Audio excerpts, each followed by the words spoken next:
All right, 1 second here.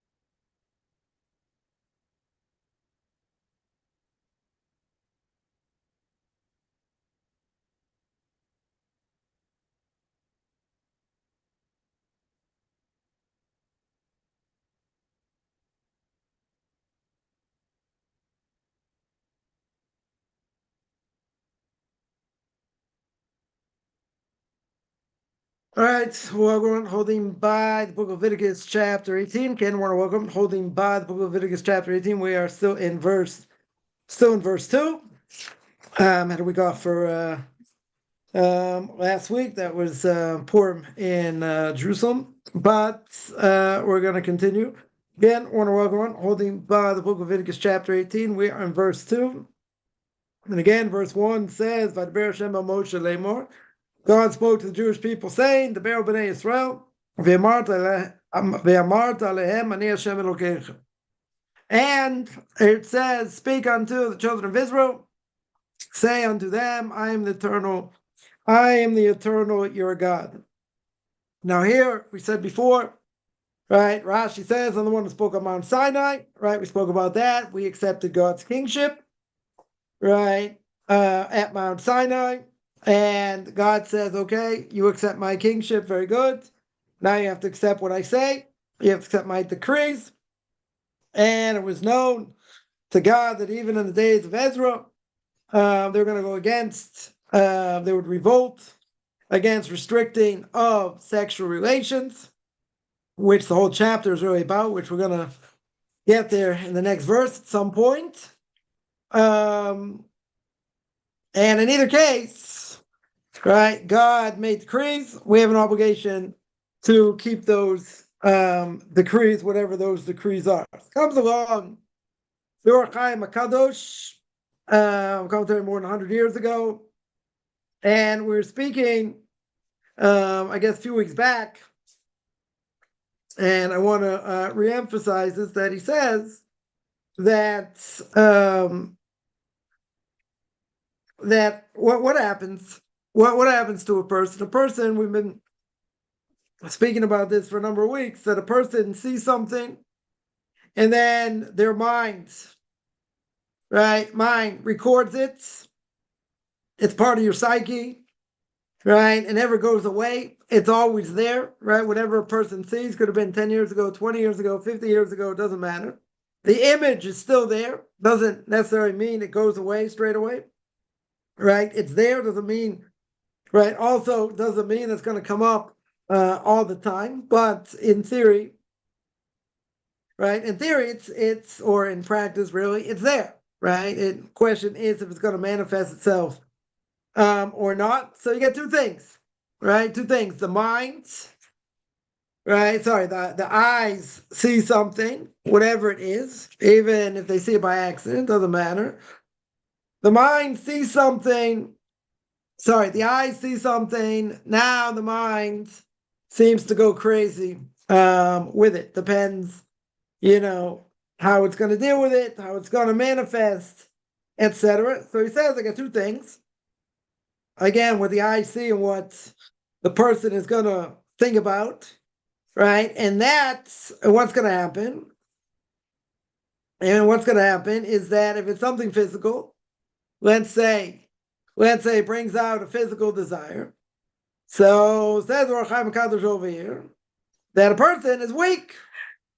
Person is weak, connected against his desires. So he says, and we're going to have to clarify this further. He says, I don't need to say, if a person puts his hand on something, let's say he ate something, and he ate a little bit from this evil. I'm not talking about necessarily physically eating, right? Necessarily. But he's saying that you tapped into something you shouldn't have tapped into, So it's going to have an effect on you. And now what happens? Since we're weak against our desires, we gave in to our desires, so we are now placed in the hand of our desires. Now the fact that the person did something, even if they did it once, right, doesn't matter. The fact is, since the person did it, has an effect, right? It's going to have an effect. And a person is going to have to wage war, literally wage war against this, because again, I got two things going on over here. First of all, he says we are a hybrid. Person is a hybrid of two things, right? In other words, one thing is that a person, you will say, a person is a hybrid, let's say, between body and soul, right? Person has a soul. The book of Genesis tells us that God breathed in the spirit of breathed in, what do you call it, the soul into the body, right? He gave the body, right? He gave the body life. Animals also have life. The Aramaic translation there is God gave everybody a ruach memalelo. What's the ruach memalelo? The ability to speak. Well, animals also have the ability to speak. We don't necessarily understand what they say. But if I was Dr. Doodle, I could play with the animals, right? So maybe we'd understand better. But in any case, the words for ruach mamalo means not just to speak, it means to understand. It means to make decisions. Animals don't make decisions. Animals are programmed DNA, right? They have one aspect of the soul. Man, there's 5 aspects of the soul, right? Non-Jews have less than 5 aspects. Jews have 5 aspects of the soul. Okay. Now, one of them is the animalistic side. That everybody has, right? We eat, we drink, right? We go to the bathroom, procreate, whatever, right? We have animalistic tendencies. Very good. So basically, as the Ramchal says in Derech Hashem, in the way of God, he makes very clear that we are a hybrid of body and soul. The body itself, what does it want? Wants to go after physical desire. The soul that God breathes into a person, what does the soul want? Spirituality. You got to feed it, right? You got to feed it with spirituality. Very good. So the Bible says in the gate of serving God, he makes very clear, which is speaking about this for a while as well, and that is, what does he make clear? He says, body has an unfair advantage. Body, once a person is born, right? What does the body want? Physical desire. So the body, since it a person was created from the dust of the 4 corners of the earth, as the Torah says. So a person is made up, is physical. Very good. So so it's physical. So what happens? The body wants to be satisfied at all times, right? Ever since a person is a child, the child wants physical pleasure, right? Wants to eat, wants to drink, wants to do other things, right? So the body has a unfair advantage. The Chovos Levova says in Duties of the Heart, tremendously unfair advantage, because every second of every day, from the second that child is born, what does the child want? Physical desire. Very good. So now God breathes in the spirit of life, right? He gives us a soul. Where does the soul come from? Soul comes from God's heavenly throne. Very good, right? Spiritual. Okay. Very powerful. Good. And a major disadvantage. Major disadvantage. Because every second of every day, the body wants desire. The soul is coming from the outside. Even though it's very powerful, gets trapped in the body. Very good. So, says the Chovos Levavos, the only way the soul can overcome the body, or even have a chance to overcome the body, is what? Is with Torah. Because the Gemara says, God created the evil inclination, but he created an antidote. Right? Gemara and Shabbos, what's the antidote? The antidote is Torah. Very good. So a little bit of Torah pushes away a lot of darkness. So the more we're insular, the more we're keeping what we're supposed to do, darkness goes away. Desire goes away, but doesn't stop. It always keeps coming, right? Evil inclination always keeps coming. So then he says, very good, I got 2 things going on. First thing is that a person has desire, right? And these desires will have power over a person naturally. This is a natural thing. Person shouldn't think, oh, I have certain desires, let's say, that may be forbidden, right? Let's say a forbidden desire, whatever it may be. So a person's going to say it's not normal, right? If we understand Torah, we say, oh, this is bad for me. This isn't something I should do. This isn't something I should think about or think about on a regular basis. Very good, right? Nonetheless, powerful thing, a powerful urge. We're going to speak about forbidden relations, right? That's the whole chapter. Whole chapter is about. So God gave us a command: stay away from these things and only use it when it's permissible. Very good. Doesn't have an effect. Of course, it has an effect. So how can a person think? Or a person could say, why did God give it to us? What would be the purpose? Right? If it's a very powerful urge. Well, if it wasn't a powerful urge, a person would never have children. Right? It has to be attracted to the other person. And now you can do things in vitro, okay. But in general, you need a man and a woman. So God has to make desire powerful between them. Okay. So that's okay. Right? When it's used the right way. If it's not used the right way, obviously it would be forbidden. But he says this is a natural thing. So why God give it? For us to use in the right way. For us to overcome desire not to do things whenever you want. Right? Even if a person's married, we'll keep this clean. Even if a person's married, doesn't mean you should be with the spouse all the time. Right? It's got to be a limitation. It's going to have 2 weeks off every month. If she gets her period. Okay, very good. Right? But at the same time, even when she's permissible, right? We're talking about Jews here. Even when she's permissible, very good. Doesn't mean a person, the commentaries say, person shouldn't be with his spouse like a chicken, right? No pun intended. But you can say it's permissible. It's permissible. Very good. Yeah, it doesn't mean I should be doing it all the time, right? Not only that, what about non-Jews? Right? Maybe non-Jews don't have any limitation, right? Let's say non-Jews don't have any limitation. So there wouldn't be a problem. You do as much as you want. Very good. Question is it good for them? Right? And see, guys going to hate this, but for a woman, they'll say, okay, gotta take a break at some point. Not an object, can't be treated like an object. Very good, right? So therefore, at least according to us, for Jews, a person's off for 2 months, for let's say 2 weeks out of the month, or maybe more, depending. Yeah, the person has to treat the spouse like a person. They have to have things, to speak about besides that without physical contact. Right? But again, it's a natural thing. Right? It's a natural desire. Very good. But you have to know how to use it. Someone once told the story before.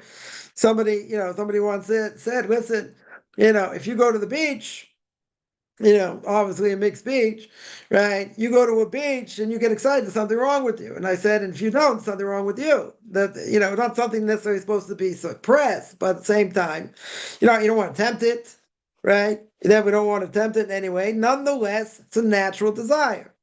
Right? A very natural desire, powerful desire. This comes on the Orach Chaim HaKadosh over here, and he says there are things, desires that a person has, very good, they're natural. That are absolutely natural. Right? So, the attraction between a man and a woman is natural. The Torah says, person gets married, is going to cling to his spouse. Right? It doesn't say he's going to cling to another man.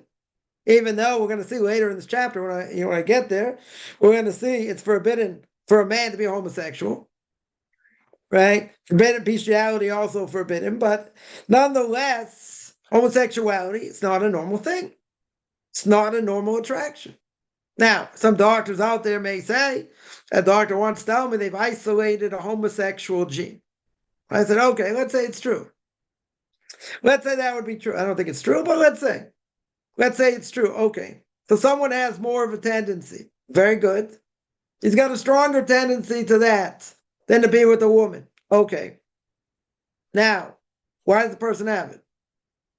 Why does the person have other bad genes? Yeah, anger genes. I don't want to help others genes. Right? I want to be a miser genes. Right? Plenty of genes the person can have that are bad, that they're born with. Right? We are a product for better or for worse, of our parents. So we have a certain DNA. We have certain disposition. We don't have a choice who our parents are, right? Mishnah Pirkei Avos says in ethics for our fathers, you're born against your will, you die against your will, right? Kaufman would say in parentheses, you still have to live, so you're not in charge, right? We're not in charge of anything. Spoke about that for a couple hours last night. We're not in charge of anything, right? We're not in charge of our parents are, not in charge of our siblings are, not in charge of our socioeconomic situation. Very good. So we still got to put our best foot forward. But you'll say, so why did God make me this way? I'm not talking about things you did to yourself. We're talking about things that are inherent in you because of your DNA. So a person could have more, let's say, more anger DNA. Person could have more, I don't want to help others DNA. Very good. So each one of us has a certain dose of all kinds of things. Some have more of it, some have less of it, doesn't matter. So a person could say, after they die, after 120 years, God's going to say, why'd you do this, do that, do the other thing? And you're going to answer, what do you mean? I see now, according to my DNA, you created me that way. God says, you're right. I gave you, an extra dose of this. Why'd I give it to you? And not someone else. Because this I wanted you to work on. Well, you made me that way. Okay. So even if God made you that way, you could have a claim and say, it's not my fault. It is not your fault. God gave you free will. Right? He gave you the abilities we mentioned. Right? As I mentioned last night. Right? He gave the ability to what? To overcome whatever you're going through. He gave you that ability. Now, we may think we're in a situation only to fail. We're in a situation, no possible way out. There's no possible way to pass the test. So we believe that no, that God gives everybody tests, and He gives everyone their own unique test, their own unique test in order for a person to reach whatever potential their soul needs to reach. Very good. And each test is different for each person. Okay.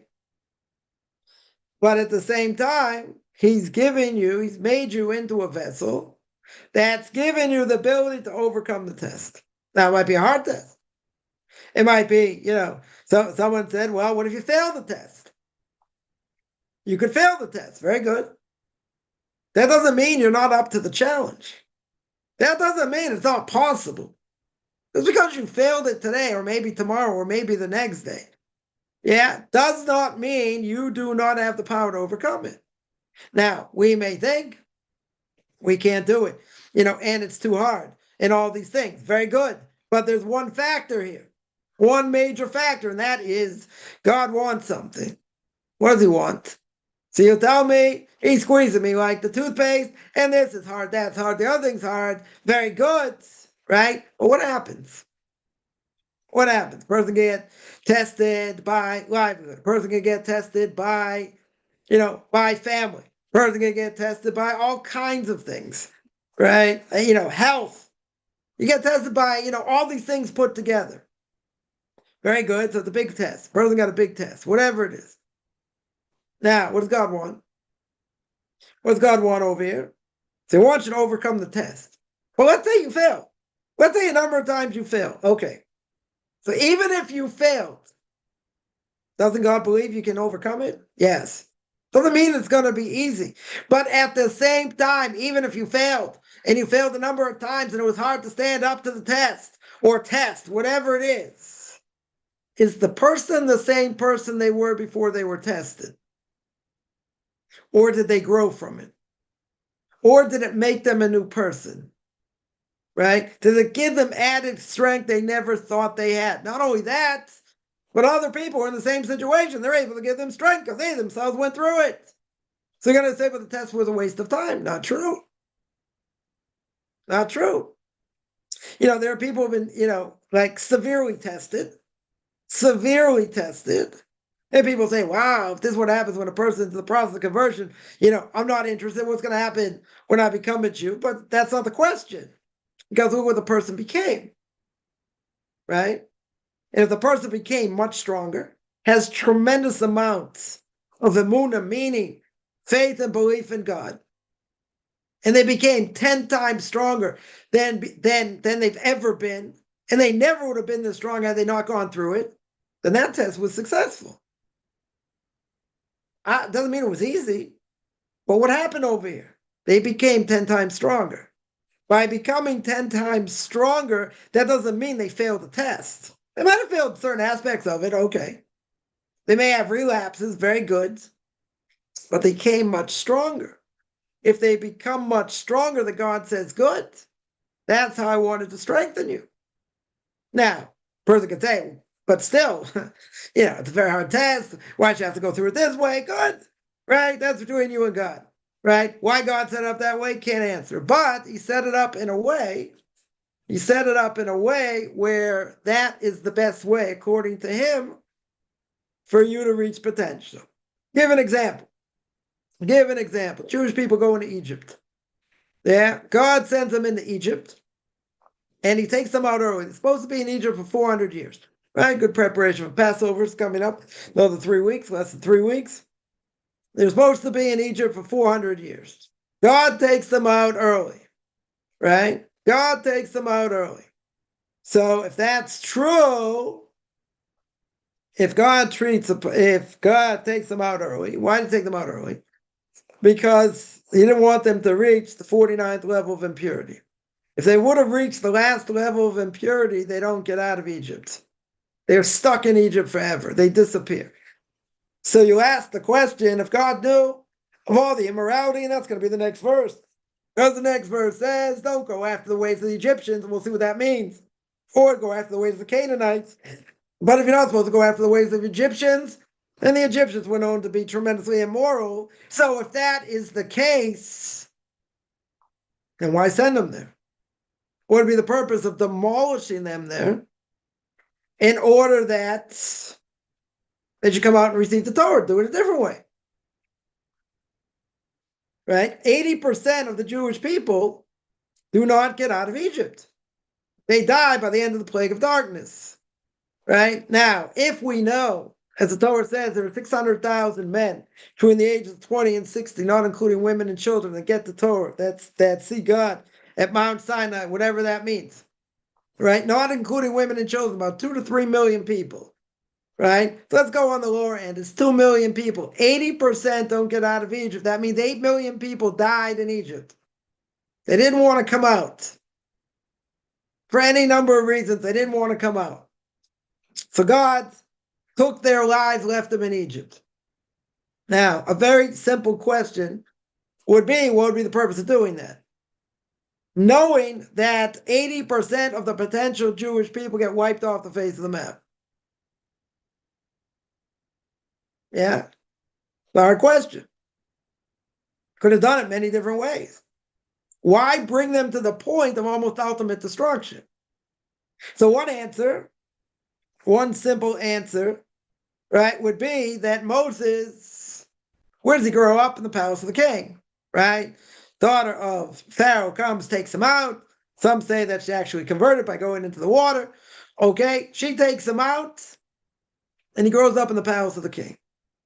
Well, the $1 million question is, right? You see that Pharaoh was worried. He saw in a vision, or his necromancers, the sorcerers, saw that the savior of the Jewish people is going to come out of the water.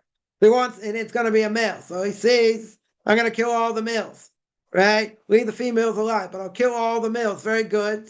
So the savior of the Jewish people grew up right under his nose. And his daughter, right, most likely never told him, right, that, this child that she's going to raise was Jewish. Obviously, if she did, he would have killed him. So he didn't know. So Moses grows up in the palace of the king. Now, let's understand the beginning of the book of Exodus. Many times when God comes to Moses and he wants him to take out the Jewish people, Moses complains. What does Moses say? I have a lisp, right? I can't speak well. They're never going to listen to me, never going to take me seriously. Very good. So God says, what are you talking about? So I'll put the words in your mouth. You'll tell Aaron. Yeah. You'll tell your brother. He'll speak to Pharaoh. Okay. But the Jewish people are never going to believe me. So God says, okay, what are you holding? He says, a stick. So I said, oh, do the stick trick. Right? Very good. Right? Touch the stick, turns to a snake. Grabs the tail of the snake, turns back to a stick. Right? Very good. So he does it in front of, Pharaoh, and, and his sorcerers can also do that. Okay. Right? But Moses doesn't want to go. You can tell me Moses, as we understand, the humblest of all people. Maybe he thinks he doesn't worthy to go, different things. But God gave a direct command. He gave an absolute direct command. I want you to take the Jewish people out. So this whole discussion between Moses and God makes no sense. Right? If you look at it at face value, absolutely makes no sense. Because God gives you a direct command. That's what you have to do. Now, we've seen in history, different people, they want to listen to a direct command. See the book of Jonah, right? Jonah doesn't want to do what God said, right? And he flees. And then, with the whole story with that. So it's good reason, because if he goes to the big city of Nineveh, where Pharaoh was the king of Nineveh, right? Imagine being the king of the world power, and then being the head of a pago, right? A tiny little dinky place, right? But okay, it was a large city, very good. So he got the message. When Jonah eventually went, he got the message, and they all repented. They even put sackcloth on the animals because he got the message. It took him a while, but he got the message after the whole country got decimated. Okay, very good. So what happened? So why doesn't Jonah want to go? Direct command. God said, you got to go. Very good. Why didn't you want to go? Because if they repent and the Jewish people are doing things they shouldn't be doing, doesn't make the Jewish people look bad? Yes. God said you got to go anyway. Doesn't matter. So why does God do this? Why does God do this over here? So a simple answer is Moses. Why does Moses have to go? Oh, so Moses looked into the stars, and Moses saw an angel of Egypt and an angel of the Jewish people intertwined like this, like a double helix. Very good. Right? What does that mean? So he looked at the stars. You know how to read the stars. And every nation has a guardian angel. So the angel of Egypt, an angel of any other nation, pleads in front of God for the needs of their nation. Now, God can say yay, God can say nay, whatever it is, but they have the ability to plead for their needs. So what does Moses see? Moses looks up to heaven. He looks up to heaven, and he sees an angel of God, an angel of the Jewish people, and an angel of the Egyptians intertwined like this, like a double helix. So what does Moses understand? Moses understands absolutely impossible. The Jewish people never get out. In other words, you put them in a supercomputer 100 times out of 100, they never get out. Right? There's no such thing as an underdog over here, right? Yeah. Anyone following March Madness right now, you can have underdogs win, right? You can have a number, 15 seed upset a number 2 seed or whatever. Right? It can happen. Is it probable? Probably not, but it can happen. Right? Certainly it can happen. In this case, no one ever escaped from Egypt. Never happened. Never, ever happened. So Moses says, not possible. According to nature, it's never going to happen. Comes along God and says, Mo, so what are you worried about? He says, I'm above nature. I can do anything above nature. You're right. According to nature, Jewish people don't get out. But I'm going to take them out above nature. One of the reasons, not the only reason, one of the reasons God does all these miracles, right? Changes nature. Very good. So that might answer up that, but Moses grows up in the palace of the king. Now, of all places for him to grow up, why there? Why specifically there? Commentaries say because Moses had to know how to serve a flesh and blood king.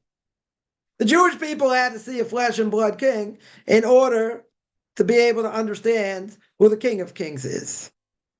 So you see, God orchestrated it in a specific way. It wasn't just random, right? But in either case, with all that, now let's go back 1 second. You had 80% of the Jewish people not get out of Egypt. They didn't want to leave. Now think about it. When the Jewish people leave, They saw all the miracles, everything else. The last thing they have to do is kill their God in front of them, right? Take a sheep, take the blood from the sheep, put it on their doorpost, so God will pass over. Get it? Pass over. God will pass over their house when he kills the firstborn, and he'll kill the firstborn of every Egyptian. Yeah, but the Jewish people complain. Jewish people say, Mo, what are you doing? How in the world are we going to kill their God in front of them and there are going to be no repercussions? And what did Moshe Rabbeinu say? Doesn't matter. That is what you have to do. So imagine, a person goes to India, takes a few cows, and he's ready to make shish kebab, right? He's ready to make hamburgers. And they say, what are you doing? What are you doing with these cows? These cows are sacred. They're like, yeah, they're going to be sacred in my stomach, right? We're making burgers over here. So God says, if you don't do it, you don't get out of Egypt. So the people were incredulous, but that was the last thing, right? God wanted to squeeze out of them Mesiras Nefesh, the ability of self-sacrifice. Even if according to them it didn't make sense, right? But God is testing them. Very good. Right? Very good. So, yeah. So why did people want to get out? Why was it better for them to stay in Egypt? Or stay in Auschwitz, maybe? Like, why is it better? Because where are they going to? Moses, don't worry. God's going to take us. We're going to go to the promised land. That's great. They go out of Egypt. What do they see? Desert. They see sand all over. I remember when I went to Egypt many years ago, I took a bus from Eilat, went to Egypt, keep seeing these signs. 500 kilometers, right? 300 miles, 400 miles to Cairo, to Egypt. But what do you see around you? Dust. That's all you see. Dust, sand, more dust, more sand. And you're like, great. Right? You go further, now you see 150 kilometers. Now you see 100 kilometers. Now you see 50 kilometers. But still, within 50 kilometers of the city, you don't see anything except sand. You don't see anything. Then all of a sudden, you get closer. What do you see? Then you see a city. Right? Then you see a city. Okay. Now, where they're going, what is there for them? What is there for them where they're going? Sand. Desert. That's all they have. That's all they're going to see is desert. Very good. So if all they're going to see is desert, what are they going to eat? What are they going to drink? There's no oasis there. What are they going to drink? Okay, you're going to say they had the bear of Miriam. They had the well of Miriam. Very good. So God gave them this man. This man, it tasted like whatever they wanted it to taste like. Very good. They got it every day. And they got a double portion on Friday. They weren't allowed to collect it because of Shabbos. So now think about it. They have a choice. Even though they saw all the miracles. They decided it was better to stay in Egypt. Why? Why is it better to stay in Egypt? What would be the reason to stay in Egypt? Amen. They have food. Their needs are taken care of. They're not going to be, against the elements in the desert. God's working on their emunah. Right? Had they had proper emunah, even after going to Mount Sinai, they wouldn't have sinned with the spies. They were going straight into Israel. That would have been it. Sinai would have come. They would have fulfilled their obligation. That's it. But it didn't happen that way. Right? So you could say, if they failed, what's going to be with us? Good. Right? We're not going to go there yet. But think about it. They have a good claim. And the claim is, you want to take us out to a desert. No food. No water. Forget about the Egyptians running after them. That's another thing. But why should we go in the desert? We have food here. We have water here. Doesn't matter, we're getting beaten and all that, but we have something we know. We're going into the unknown. Right? And one of the worst things a person can go through is being in doubt. Is having doubts. But God's trying to strengthen their emunah. right? And even when they get the manna every day. Old Mother Hubbard ain't nothing in the cupboard. What's going to be tomorrow? What are we going to have tomorrow? So they're worried. Maybe they'll do something to sin. God won't give them the food. They'll starve. They have nothing. But God's working on their emunah. He wants them to work on their faith and belief in Him and how everything works. And so what happened? They were lacking at some level, right? Imagine that, they're like, we missed the fish. We missed the fish in Egypt. We missed the watermelon. Whatever the manna was. Yeah, whatever they thought it tasted like, that's what it would taste like. So when they ate, it could have been watermelon. Could have been meat. Could have been other things. Yeah. But what are they screaming about? What are they complaining about? They don't think they're on the level to live that way miraculously all the time. So they say it's better for us to go back to our truth. It's better to go back to what we know than to go into the unknown. So you say when the majority of people did that, they did. 80%. 80% were not up to the task. Now, doesn't God know that? He knows that still. He wants them to work on their faith and belief in Him. Right? So whatever we go through, whether we do it to ourselves or it's inbred, meaning that we have certain DNA, and God wants to squeeze us like the bottom of the toothpaste in order to get to whatever He wants us to be. Now, couldn't God do it other ways? Of course He could. God could say, I could do it the easy way, I could do it the hard way. You want to make it the hard way? Okay. But everybody has challenges. Right? So He's telling you over here, you have to have dominion over basic desires. Right? Over things that you naturally do. That are not necessarily good for you, but it's natural. Right? We're not saying a person could go live in an ashram and go, go live in a cave. That's forbidden. The Rambam says, in the laws of repentance, there are 24 things that stop a person from properly repenting. And one of them is you cannot separate yourself from the community. That's not what you're allowed to do. You got to be with everybody else. Right? The Vilna Gaon, Rabbi Elijah Vilna, more than 250 years ago. So he had the Dubna Market, who is a very, very big rabbinic scholar. And he used to go around giving Musar in different places for people what they needed to hear. So the Vilna Gaon called him in one day and said, I want you to give me Musar. I want you to give me Musar.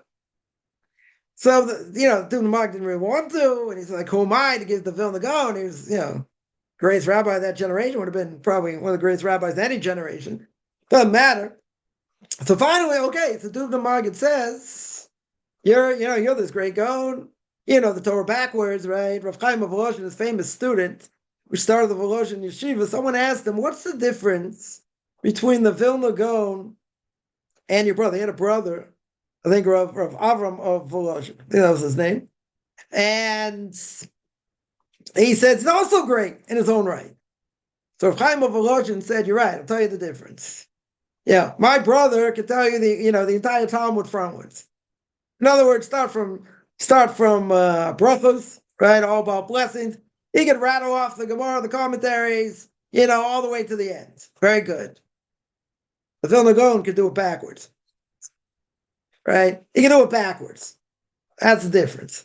But in any case, the Dubna Maggid said to him, you think you're so great and you're so righteous, you have all this knowledge, you're just sitting alone in your house. What kind of Yetzirah do you have? What kind of evil inclination? You're not out there with people. You don't hear what people say. You don't see what people wear, right? You're in your own house, your own entity. You're not out there with everyone else, struggling like everyone else, right? Very easy to be so righteous when you're in when you're in the confines of your own place. You don't come in contact with anyone. So easy. So Vilna Gaon had an answer. Why? Right? Why that wasn't a bad thing. But in either case, we're not allowed to separate ourselves from the community. Unless, says the Rambam, if you live in a place that is so bad, then you have to go live in the desert. Then literally, you got to pick yourself up and live where no one else is. But you say, okay, times have changed. Can't go necessarily live in the desert today, but every place can be bad. A lot of things bad in many places. Very good. What's the catch? The catch is where people are, they should be around Jews. They should live in a Jewish community, right? And that can help protect from all the other things around them. Now, there are stronger communities, there are weaker communities, doesn't matter. Torah pushes away darkness, right? That is the point, right? Nonetheless, wouldn't it be easy to be righteous if we weren't in contact with anyone? In general, we don't get distracted. You live in the middle of nowhere, great. You can be a lot more righteous. We don't have to tempt ourselves. No mitzvah to do that either, right? That we should tempt ourselves in order to see how strong we are. That we're not going to do. That'd be forbidden to do, right? Because the inclination is very strong. But if a person is around more like-minded people, in general, that should strengthen a person. Doesn't matter what's going on around you. But again, the power of the street is very powerful. But comes on the Rambam, and the Rambam says, in the laws of repentance, guess what? There are 24 things that stop a person from truly repenting. And what's one of them? Separating from the community.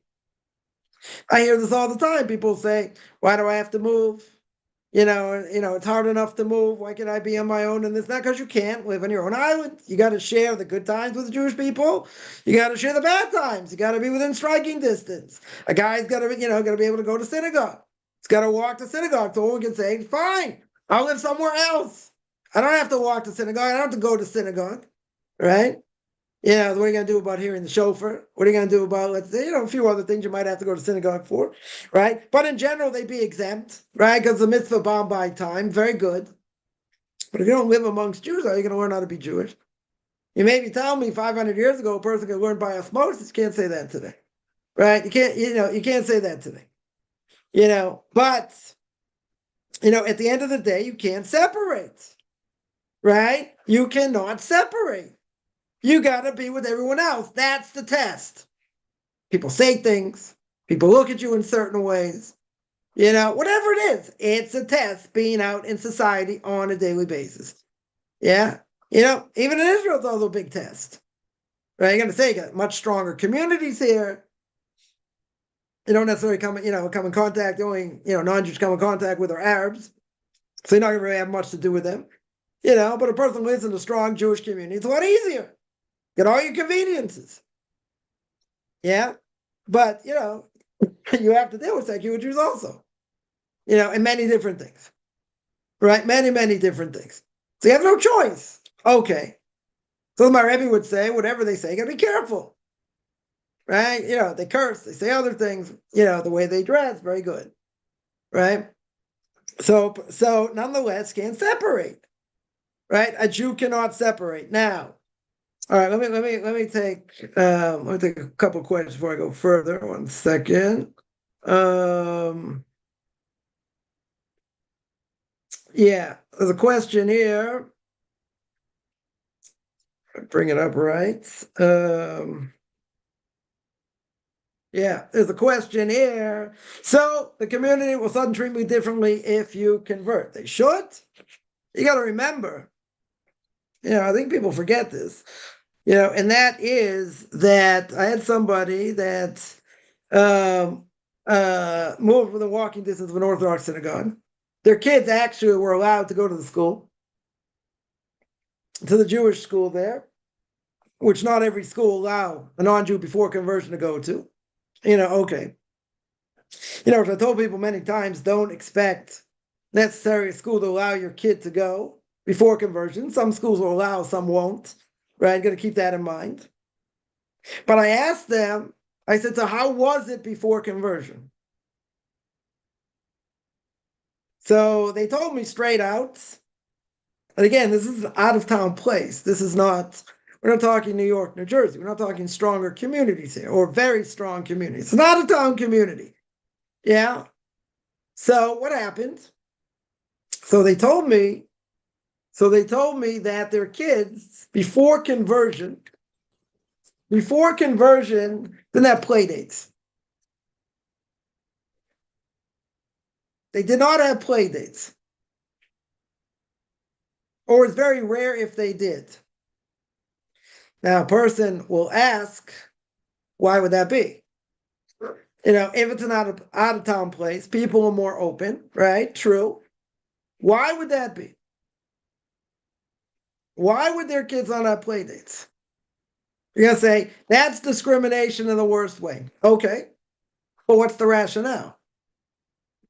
We can say that's discrimination and it looks bad and all that, but what's the rationale? So I'll ask the $1 million question or $2 million question, because we'll up the ante here. And that is, how many people, even if they move into a Jewish community, even in this case, this family downsized to move right across the street from a synagogue. Yeah. How many people, even if they do that, actually finish the conversion? So you'll say in that case, it's probably a higher percentage. Could be. Could be. But anyone in the process of conversion, even if they're accepted by a rabbinical court as a proper conversion student, what are the numbers? The numbers are less than 20% finish. Less than 20% finish. Now that can be for any number of reasons. That could be family issues. That could be they can't move issues. Many issues.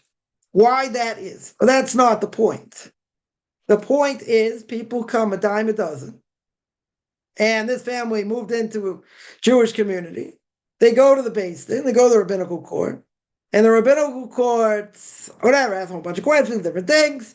And they said, okay, we'll see you, in a few months or whatever, we'll be in touch. So this person says, yeah, we'll definitely be in touch. So what did one of the rabbis there say? He said, okay, we'll see. They say, we'll see.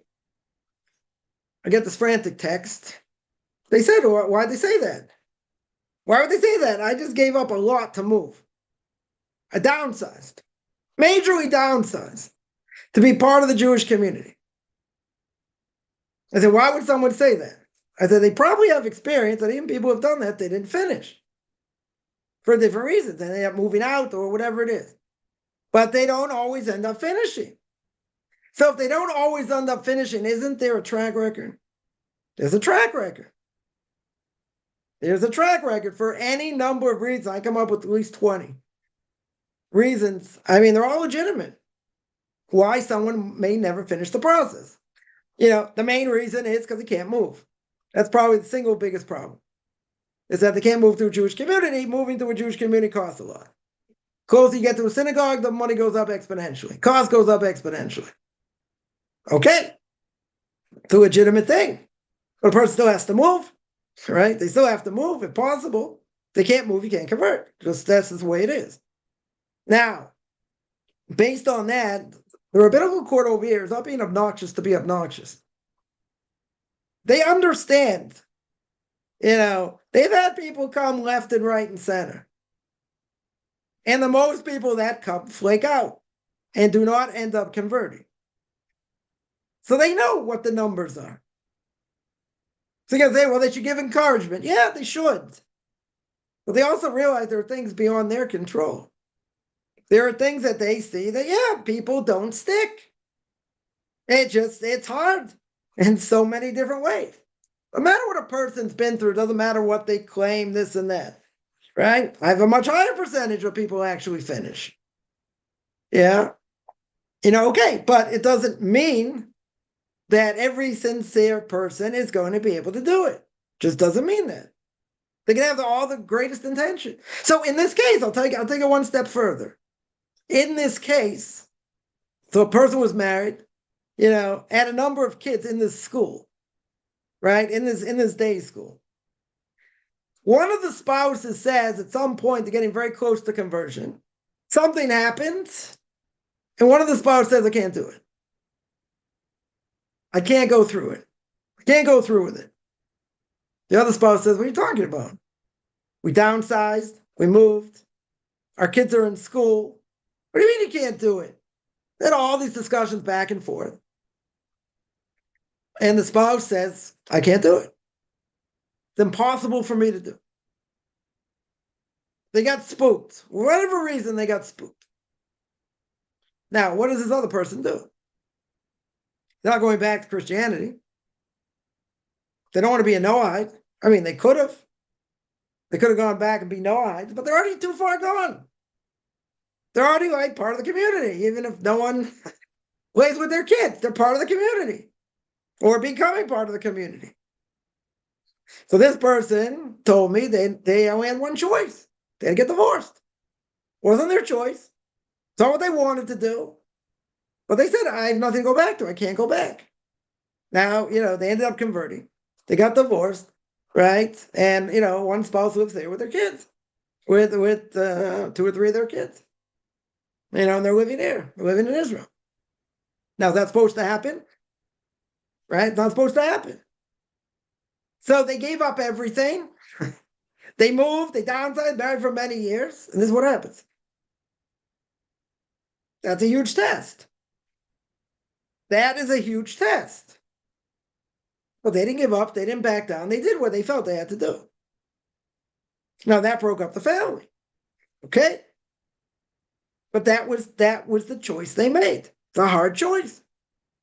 And I would never tell anybody get divorced because of it.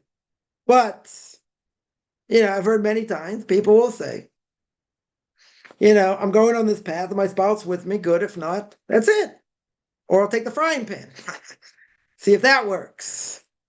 But that's a huge test. If a person was not going to get divorced anyway, and there was no reason to get divorced, then I wouldn't tell someone to get divorced. But it's so important in my life and I want to change. I want to do this. I've been thinking about it for years and years. Okay. Right? But you changed. When you were married, right? You were going in whatever, similar path, maybe. Or maybe you were in a little bit different path, but okay. But now you're saying it's this or nothing. It doesn't have to be that way. I mean, I always tell people I can keep them busy till, another 250 years. Doesn't mean they have to convert. I understand it's a powerful thing. Right? Doesn't mean you have to give up your family to do it. Right? I definitely know of a case. I don't know the details, but the person said on themselves, they were very happy they're Jewish, very happy they converted, but they lost their spouse. They said they paid a serious price. They said they're very happy that they're Jewish. They went through it, but they paid a serious price. Now, again, if someone were to ask me, bottom line, would you get divorced in such a case? I would say no. I would say there's no mitzvah to get divorced here. I understand how powerful it is and how powerful a feeling it may be. But that doesn't mean, whether they've been married for so many years, doesn't mean, and there are no issues. There are no serious issues, at least enough to get divorced. Everyone's got issues, but, not enough to get divorced. I wouldn't tell someone to do that. I do know a number of cases they were getting divorced anyway. Because, they weren't going the same path. And there were other reasons they were getting divorced. That's a different story. But to actually break up a family because of this, I wouldn't tell people to do it. I don't think it's healthy. Totally not healthy. If they were going to do it anyway, there are other mitigating factors, okay. That's a different story. Or you see, after a number of months, okay, you're serious, you're going to take classes, you want to seriously learn, good. So let's see where the other spouse goes. If you see after a few months, it's never going to happen. I don't mean maybe they're going to learn, you got to take it slow. Okay. But if 100% the answer is no, it's never going to happen over my dead body, then you know. Then you have to make a choice, right? Either you're going to stay a non-Jew, keep the Noahide laws, well, plenty what to learn, right? Or you'll get divorced. That's the only choice. But if you weren't going to get divorced anyway, I wouldn't do it. I think it's totally unhealthy to do. And the person will probably regret it in the end. Right? That's what I would think. As happy as a person would be, knowing that they finally did it, they did it the right way, they're Jewish, it's beautiful. Yeah. But deep down, they most likely probably miss their spouse. They say, oh, but it's lack of emunah. They'll meet somebody else. Okay. But who says you had to go that far? Nobody says you had to go that far. That's tremendous self-sacrifice you don't have to do. You certainly don't have to do. If a person decides they want to do it, okay. It's their choice. But if there are no other mitigating factors in the process, I wouldn't do it. Right? I wouldn't do it. Now, based on that, I would say, okay, back to the original question.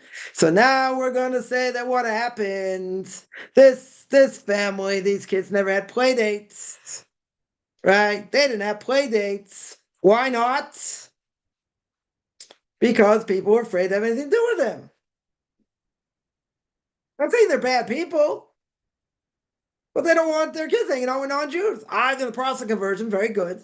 But who says they're going to finish? Once they finish, that's a different thing.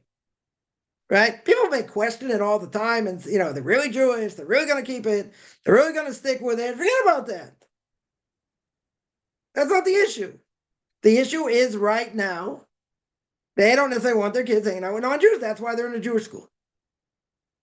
Now, again, a person could say their kid will get ostracized. Okay.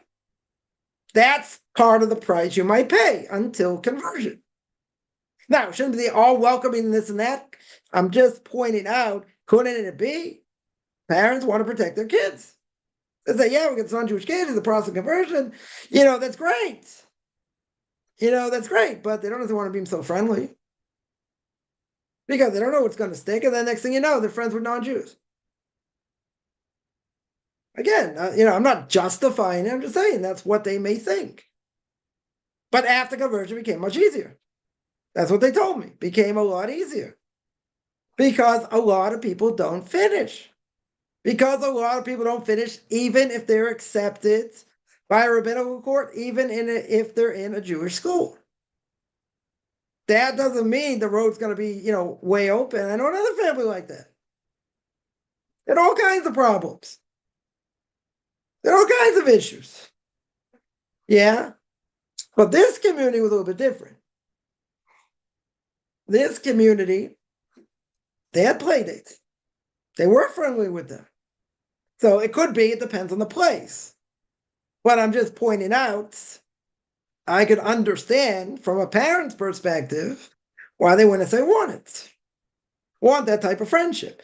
You can have the most religious of schools. Here in Israel, in America, it doesn't matter, right? The worst thing that can happen to a kid is he gets in with the wrong crowd. You're going to say, but the school is from.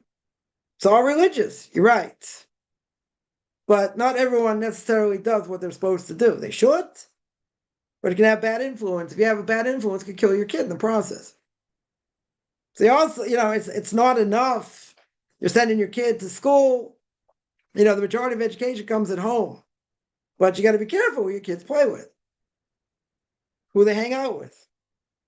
So Marabi would say, if you had a choice, you're going to send a kid to a better school, much higher, academics when it comes to Torah, let's say, but the parent body is weak. In other words, the religious observance of people is not so good. Or you get sent to a school that's less academic, they learn less, let's say, but the parent body, all the families are very strong religiously. Where do you send? Where would you send to? Some would say the latter. You send to a place that has better, stronger families, even if the academics are weaker. Because the influence of another kid on your kid could be totally detrimental, could totally destroy them. And then once they're destroyed, or they now start to struggle because a couple bad eggs, let's say, and not really much you can do about it, right? The damage has been done. I'm saying it can't be undone, but it makes it much harder. It makes it much harder. Once they spiral out of control, it's very hard to bring them back. Well, I can say impossible. It's very hard. So if we're going to say the influence, even from religious families, can be bad, if the kid's not Jewish yet, couldn't we assume maybe the influence also might not be so good? They want to keep their kid more insular, but if you send them to a day school, they're going to be kids from all kinds of different backgrounds. It's not going to be necessarily so insular. Okay, right? Depends where they are, but very good. So even if that's the case, the influence could be bad. I'm not saying that a person's kid is bad. I'm not saying necessarily their influence is going to be bad, per se. I'm just pointing out that's what a parent might think. Say, I don't want to take any chances with my kid, so I want to be friendly with, with kids that are Jews, that come from stronger backgrounds, or whatever the case is. Again, it's a possibility that's the reason. Could be other reasons, right? I think that's one of the main reasons, not because they want to discriminate to discriminate. I think people want to convert. I think the stories are extremely inspiring. I think, they're most of their efforts. They're willing to self-sacrifice at so many different levels of what they're willing to give up, right? Okay, they have baggage. We all have baggage, right? So you're going to say they have more baggage in their families and this and that and influence. Sure. We're not going to say that, right? So it's a mixed bag. So you're going to tell me, someone will say, but you got to work hard to draw them close. I get it. I get it, but there's a price that a person may pay, which is the age-old question when it comes to doing Jewish outreach. And the question is, do I want to have non-religious people at my Shabbos table? Or at festive meals, or not. Some will say it'll make your kids stronger. They see that these people have no lives, they have nothing in their lives, and they're empty and this and that. And look what we have in Torah. That's strength. That comes from power of strength. On the other hand, they may hear things that they shouldn't hear. The other people don't know any different. That's the way they talk. These are the topics they speak about. Okay. So there are different opinions. Some will say, you don't bring these type of people in your house because you don't want to have a bad influence on your kid. Right? On the other hand, people will say it's a great thing. People learn how to have guests. They see people from, different walks of life, and they see the benefit of what they have in Torah. Right? My kids saw this from a very young age, right? All kinds of different people, different guests, over the years. And they're like, it's so sad they never had Torah. So sad the parents never taught them. Yeah, so there's the benefit. There's also a danger. Some people would say it's better to be more insular, I hear. But the street is so powerful today, it's very hard, that people are people stay very insular. But it doesn't matter. They don't want the influence. Potentially, they don't want the influence. It's not a knock against anybody. They just don't want the influence. It doesn't matter who they are. Right? A person can be Jewish from birth, can be religious from birth, but their values are bad. So it has nothing to do with them being a non-Jew and discriminating against non-Jew. Right? I'll tell you the truth. There's certain, certain people, their kids, I don't want them in my house. I don't want my friends, my kids to be friends with them. These are religious people. I think the values are skewed, tremendously skewed. You can have that. You have a lot, you have a mix of a lot of different types of people. Okay.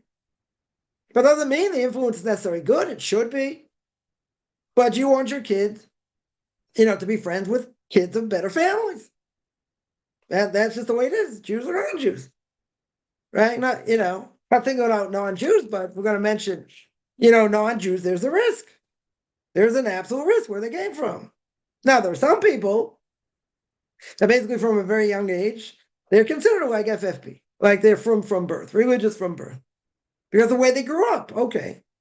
Right? There are some, I bet, I know somebody here, kid's about, how old is he? About 20, 21, something like that. His parents converted at the age of 8, 7 or 8 or 9, something like that. He basically said he grew up religious. Went to day school, whatever, basically grew up religious. That's a different thing. That's not the same thing. Necessarily. Some families more, some families less. That's an exception. That absolutely is an exception. It's not the norm. I know another family like that parents went, had an unbelievable journey. They're former pastors. They started out as Messianics. From Messianics, it became Noahites, went to Reform, Conservative, eventually became Orthodox, and everybody converted. But the kids also grew up that way. Grew up more or less as FFPs. Okay, they lived in the middle of nowhere, very good, right? But they essentially grew up religious. That's different. They don't have the same influences that other people have. So that could be what they're afraid of. Not just the influence, but you don't know what's going to be. You know what's going to be next year. You don't know what's going to be 2 years from now. They're going to stick. They're not going to stick, so to speak. On the other hand, people will say you should draw them close as much as possible. Okay. Some people will. Maybe some people won't. Maybe a lot of people won't. They'll look at them skeptically. Yeah? They'll be skeptic. Right? So you want to say it's not fair. Not a question of being fair. There's a reality. The reality is most don't stick with it. And if most don't stick with it, you're playing with fire. Why should I help them? You don't know what's going to be. But other people don't care. They'll help anyway. Now, someone could say, but, there are communities out there that are very cold. Okay. Heard this from a number of different places, right? Places in America, places in Europe, they're very closed off. Okay. Again, I'm not saying it's right. But at the end of the day, there are places that are not as friendly. And you got to fight. You got to really fight to be part of it. Okay. Right? There's a reality. Some are better, some are not. Some are much more user-friendly. And I would say others are not. Not even close. Okay. So the question is, that person doesn't make a decision. But you have to realize there could be better places, there could be worse places.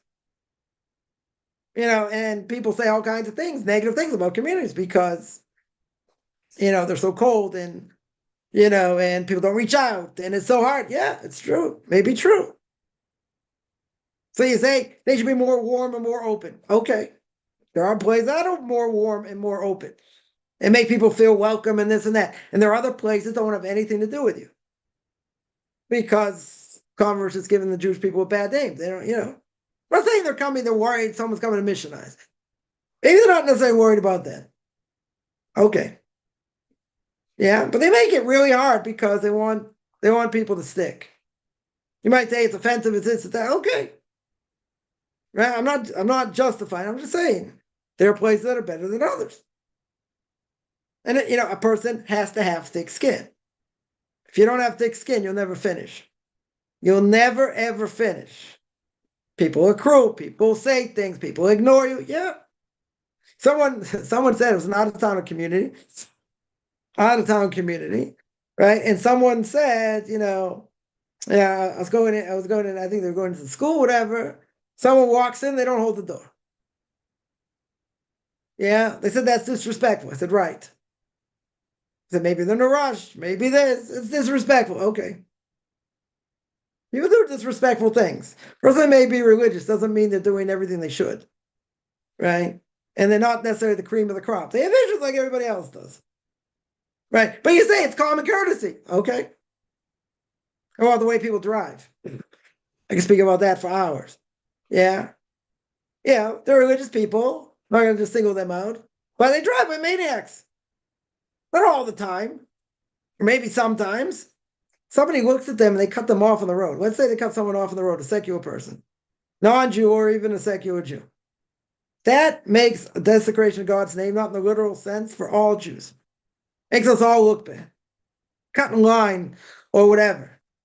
Yeah? Like what? My time's not worth anything?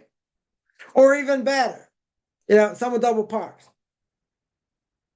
I can't imagine this ever happens anywhere. Person goes in to get something to double park. So now they block up traffic. Because now you got to go around them. What? My time's not worth anything? I have to sit there and wait because, you double parked or you parked in a way people can't get in or out. That's just rude. I get it. Shabbos comes in early. Next week we're going to change the clocks this week. Or this week, actually. So, okay. So Shabbos will come in later. Still. Right here, Shabbos comes in at, 4 o'clock. What do I have to for? I understand I'm also in a rush. That gives you a right to cut me off for what reason? Maybe you put other people's lives in danger. You block up traffic, or it gives you the right to block up traffic.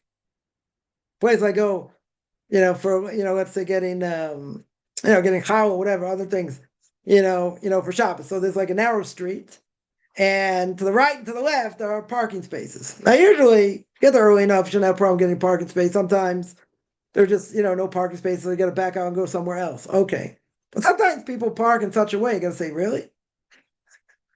You got to be kidding! Like they block someone in, or on that small road, let's say like this, on that small road, yeah, it's very hard to get around. And now if you have people coming the other direction, you got to back up. That's not a place to park. You should absolutely get a ticket if you park that way, right? If I was the police, I'd give a ticket every second for that. It's just rude. You can't get in. And then you're blocking people out. Someone's coming out from the main street. Yeah. Now you're trying to get out. They're trying to come in. What do? There's only one way to go, right? There's only one lane. The person blocked part of the lane. And it's just rude. It happens all the time. All the time. So what happened to Derech Eretz? What happened to Derech Eretz? Why aren't you thinking of another person? Why in the world do you only think about yourself? What? I don't have things to do. I have to sit there and waste 10 minutes to get in, get out, and this and that because you're parked in such a way no one can get by. It's only one lane now. It's rude. Or even better. Even better, I'm on this red. I'm not going to go on for 2 hours, but this whole thing. Someone parks a handicap spot. They're not handicapped. They don't have a handicap on their license plate. If they did, okay, I have no claim. I see people do it a lot. Right? What are you going to answer to that? It's just rude. Right? It's a closed space. You're going to be in and out 2 minutes. Let's say less than 2 minutes, 35 seconds. You time it. They're in and out in 35 seconds. It's illegal to park in a handicap spot. It's illegal. Right? A handicapped person needs a spot. You're going to be there for 2 minutes. That's rude. Okay. You tell me it's an emergency. Someone's sick. Someone fainted, this and that. You park somewhere, get help. Okay. That's not the case. That's not even close to the case. I see people do it all the time. And I just shake my head and say, I don't even have an evil inclination for that. I said, oh, wait, I'll find a space. Someone will get out, this, that. I had one a few weeks ago. Place was packed. So I had to wait. Someone, so I was gonna pull out. And I saw someone's getting out. Great. Right? I put on my blinker, waited. Okay. But you're gonna park on, this way, that way. I see people park on the sidewalk. I don't know if non-Jews do that, but I see Jews park on the sidewalk. Last time I checked, it's not a place to park your car. A person owns a store in a bakery, let's say. They own a bakery, so they're the big vehicle is going to make all these what do you call it, deliveries. Okay, so that I can hear. They back in, take part of the sidewalk. Okay, not saying they should. Like certain things I could hear. But you're going in to buy something, you don't find a spot. So I'll just go on the sidewalk. Why not? I'll go on the sidewalk. Big deal. I was gonna say, don't people have morals? Don't they have scruples? I would think so. But they'll say, the world's created for me, not for you. I need the space. You find another space. I'll make my own space. Even if I take up traffic. Right? Person gets upstairs after 120 years, they're in trouble. That's just rude. Yeah. 1 second. Someone there says a lot of people give bad charity. Yeah, that's also a problem. If you're gonna give charity, make sure it's something that's going to be a good charity. I'm not going to mention the charity, but there was a certain charity. I know somebody helped raise $100 million. It's a non-Jewish charity. Imagine what $100 million wasn't their own money. Right, it's maybe some of their money, but they helped raise $100 million for a non-Jewish charity. Imagine how many schools they could have helped. how many orphans they could have helped, how many widows they could have helped. Yeah, they gave money to garbage. You don't fulfill your obligation that way. Now, in this case, let's say it's a non-Jewish charity. Maybe you get credit. Maybe you get some credit. But if you give it to garbage, so why did God give you the money? Good question. It's a test. You're going to give it, you're going to help people. You're going to give it to charity, right? Or, and if you give it to charity, you look at the UJA and the UJC, the United Jewish Appeal, United Jewish Congress. Back in the day, they were giving $500 million to charity. $500 million they were raising. Probably more like $1 billion now, let's say, a year. So I remember when I had my own, learning center, I said, maybe, I can try and, get some money out of them. When I looked at where some of the money went, now 6%, I don't know if it's the same today, 6% of that money went to education. Now, if you say $500 million, that's $30 million. That's pretty impressive. Yeah, that is impressive. But if the money's being given to garbage, then the education doesn't matter. Then that money, like how much money can you give to, build trees in Israel so the Arabs can burn it down? I remember there was a group in San Francisco of all places, right? They had a group there. They were giving at least, I think, 150,000, 170,000, I forget the exact number. Somewhere in between those two numbers, they gave to gay and lesbian stuff in Israel. So I'm like, well, there's, even if I fit criteria for certain things, like that money you don't want. That money's garbage. It's going to garbage. So why does God give it to them? Oh, good question. Very good question. So what's the simple answer? Simple answer is just like, what did God curse the snake with? Cut off its legs, said you're going to have grass. You're going to eat sand the rest of your life. You always have food. Well, where's the curse? Right? Simple answer is God says, okay, I'm going to give you everything. You always have food. You'll never need me. You'll never need to call out to me. Nothing. Right? Same thing with these people. God's going to give them their portion of the world to come in this world. God's going to say, here's $1 million. Here's $1 billion. I don't have anything to do with you. Right? It's going to cut them off spiritually in the next world. Give them everything now because God has to reward them. Right? Because if you do a mitzvah in this world, God has to reward you. But if you're not going to have a portion of the world to come, he'll give you the mitzvah now. He'll give you the value of whatever that mitzvah is now. So he'll give you $1 billion. Are you ever going to pray to him? No. You ever going to need God? No. God says, here's $1 million. Scram. You see the Reform Conservative movement, they have plenty of money. They always have plenty of money. Yeah, but they're all dying. All the synagogues are dying. So why does God give them so much money? And when it comes to Orthodox institutions, it's like putting pennies together. Why is that? Because God doesn't want to have a connection to these people. God's going to say, fine, here's all the money. Give you all the money you need. Great. You're not going to need me. You're not going to have any connection to me. I'm going to push you off. I'm going to demolish you later. Right? But Orthodox Jews, so, we're going to fight for every penny. Everything's a test. Right? Everything's a test. Right? So, someone here asked, I wonder how many Reformed Jews and others support or whatever darkness. Oh, you'd be surprised. You would be surprised. There are Jewish groups out there that helped raise and fund the anti-Israel protests against government, meaning against the judicial reform. Where'd that money come from? They paid people. They paid people, to riot against the government, to bring the government down. Jewish groups. They had people from Europe also. We're not going to exclude them, right? But it was known. It's known that's where the money came from. So we're our own worst enemy, so to speak.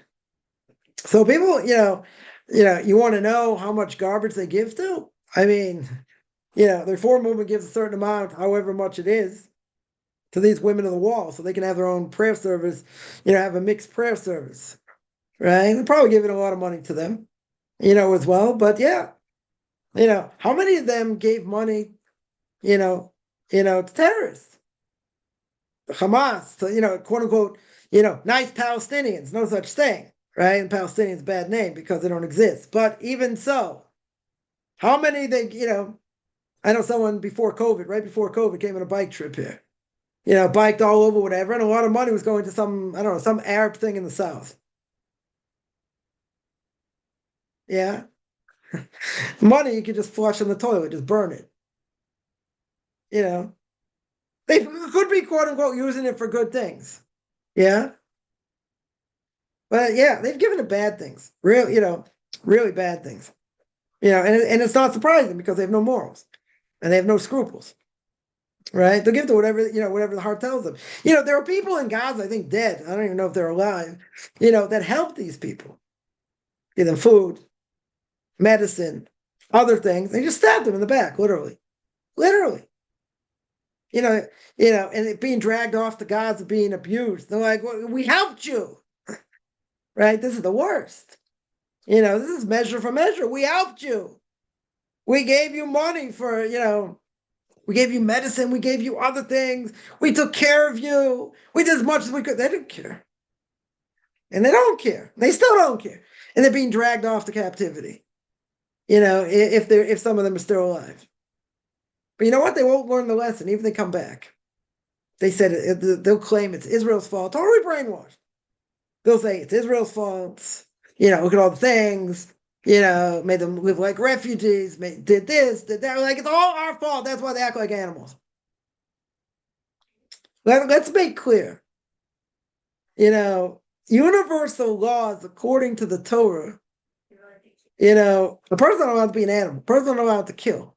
A person not allowed to maim. Not to mention other heinous crimes. Doesn't matter what someone did to you, doesn't give you the right to do it. Self-defense, different issue. It's not self-defense. These people are nuts. They're animals. We see they're animals. So there's only one thing that, it's the only thing an animal understands. The thing an animal understands is smack to the head. That's the only thing it understands. Doesn't understand anything else. There's no rationalizing with these people. That's what we saw from October 7th, even though it made Israel look bad even afterwards. There's no rationalizing with them. They only understand one thing: kill, kill, kill. They've been indoctrinated. Right? You can't fix that. No way to fix it. But imagine you help these people. Imagine. You spent money, you spent time, you employed them. You gave them livelihoods. And this is what they do. There are a number of cases over the years. Many, many cases. Someone worked, an Arab works for a Jew for many years. He stabs him in the back, kills him. Or tries to kill him, whatever. That's what they understand. Can't trust them for anything. Not for anything. Right? So you got people, give to them and this and that. That's waste of money. Totally waste of money. You get all the leftists, believing things could be different. Why are things going to be different? They've indoctrinated so many people. Why do you think nobody wants them? Even though, Egypt says they'll take some of them and, maybe Somalia will take some of them. Very good. But look what's going on in Europe. People from Syria and other places, look what they're doing. This is who they are. People have to understand. They're learning the hard way. We understand who they are. People who live in Israel or understand what's going on here, they see. It's clear as day, isn't it? So these type of people, these big time leftists, were like, why are you doing this? Why, why are you killing us? Why are you doing this? We helped you. We gave you money. Yeah, we gave you supplies. We gave you, medicine, this, that. And it boggles their minds. Boggles their mind. How could this be? Now, if they come out alive, if they would come out alive, you know what they're going to say? It's Israel's fault. We bombed them too much. We did this to them too much, and their families, and that's why they're so angry. Yeah, because they're warped. They are warped in the head. There's no other nice way to say it. They're messed up. You help them, you help them, you help them, they stab you in the back. That's what they know. Forget what they know. That's what they do. Right? Again, I'm not gonna say everybody's bad. I've been, taking a task for this. People that are radicalized, yeah. That's what they do. Not all of them believe that. You see, sheiks in Saudi Arabia saying that's not what Quran says. It's not what should be done. This is horrific. This is barbaric. Makes us look bad. Very good. Okay, so you have some people coming out against them. But the majority of the Arab world, they're not coming out against them. They're defending them. Totally defending them. So, You want to know what percentage, of let's say Reform and conservative Jews give to good things? Probably very small. If I was a betting person, if I had all the money in the world, I would bet all my money and say it's very limited. The stuff they're giving to is 100% garbage. Garbage. Yeah. The vast majority. Vast majority. All right, let me see here. All right, a lot of questions here. Someone asks, I want to get to this question. Will there be a synagogue after the third temple is built? Why not? Why shouldn't there be a synagogue? I mean, obviously, if we do believe that sacrifice is going to come back, so even when there were sacrifices before, people had, there were synagogues, there were public squares to pray and this and that. So the temple will be the main place like it was before.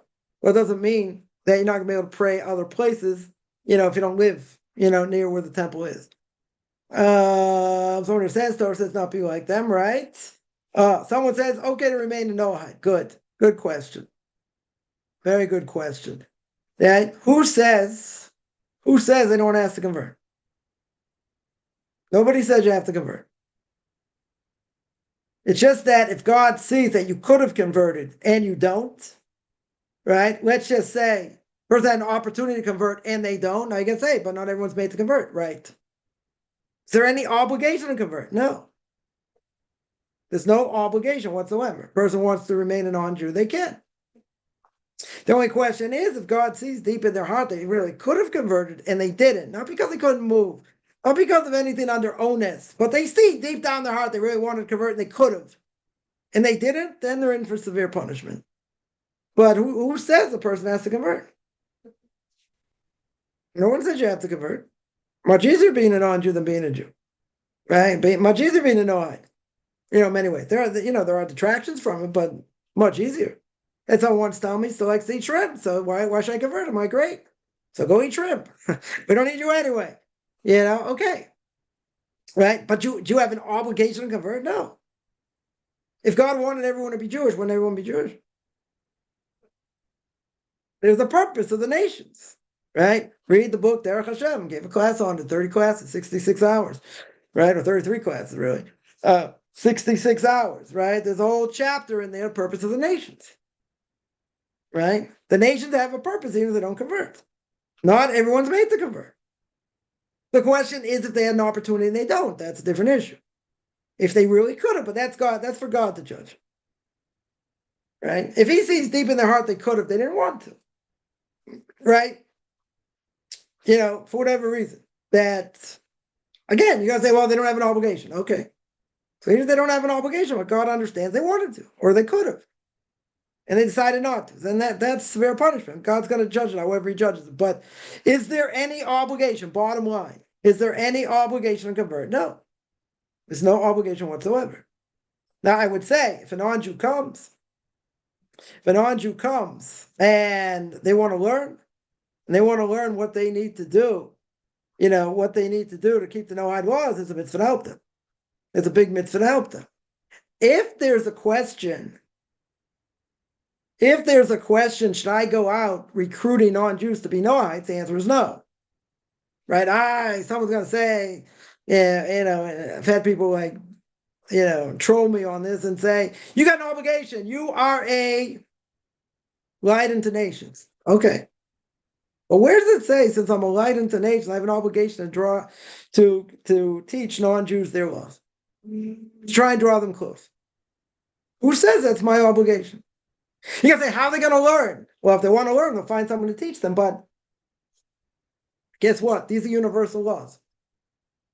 Doesn't mean, I have to put up, posters and all kinds of things, in order to teach non-Jews not to kill, not to steal. Things that are basic humanitarian things, right? That are rational according to what the Torah says. I have to go out, run around teaching non-Jews that. These things are obvious, right? And God's not going to zap someone on something that's obvious. Now, I think there's some things that maybe, not as obvious, but if someone's interested, they'll find out the truth. right? But it's my obligation. Why is it my obligation? If they come to me and they say, listen, or they come to a Jew and they say, listen, I want to learn what I need to do, good. Then you got an obligation to teach them. And if you can't teach them, find someone. You got to find someone. But if I had a choice, I had 10 Jews. I had 10 non-Jews and 1 Jew. Yeah. We'll make major discrimination here, right? Maybe my ratings will go up. Yeah. Who would I teach first? I teach 1 Jew first. Because no mitzvah to teach non-Jews necessarily. We're going to keep according to our own, right? Now, if I can't teach them, find someone else to teach them.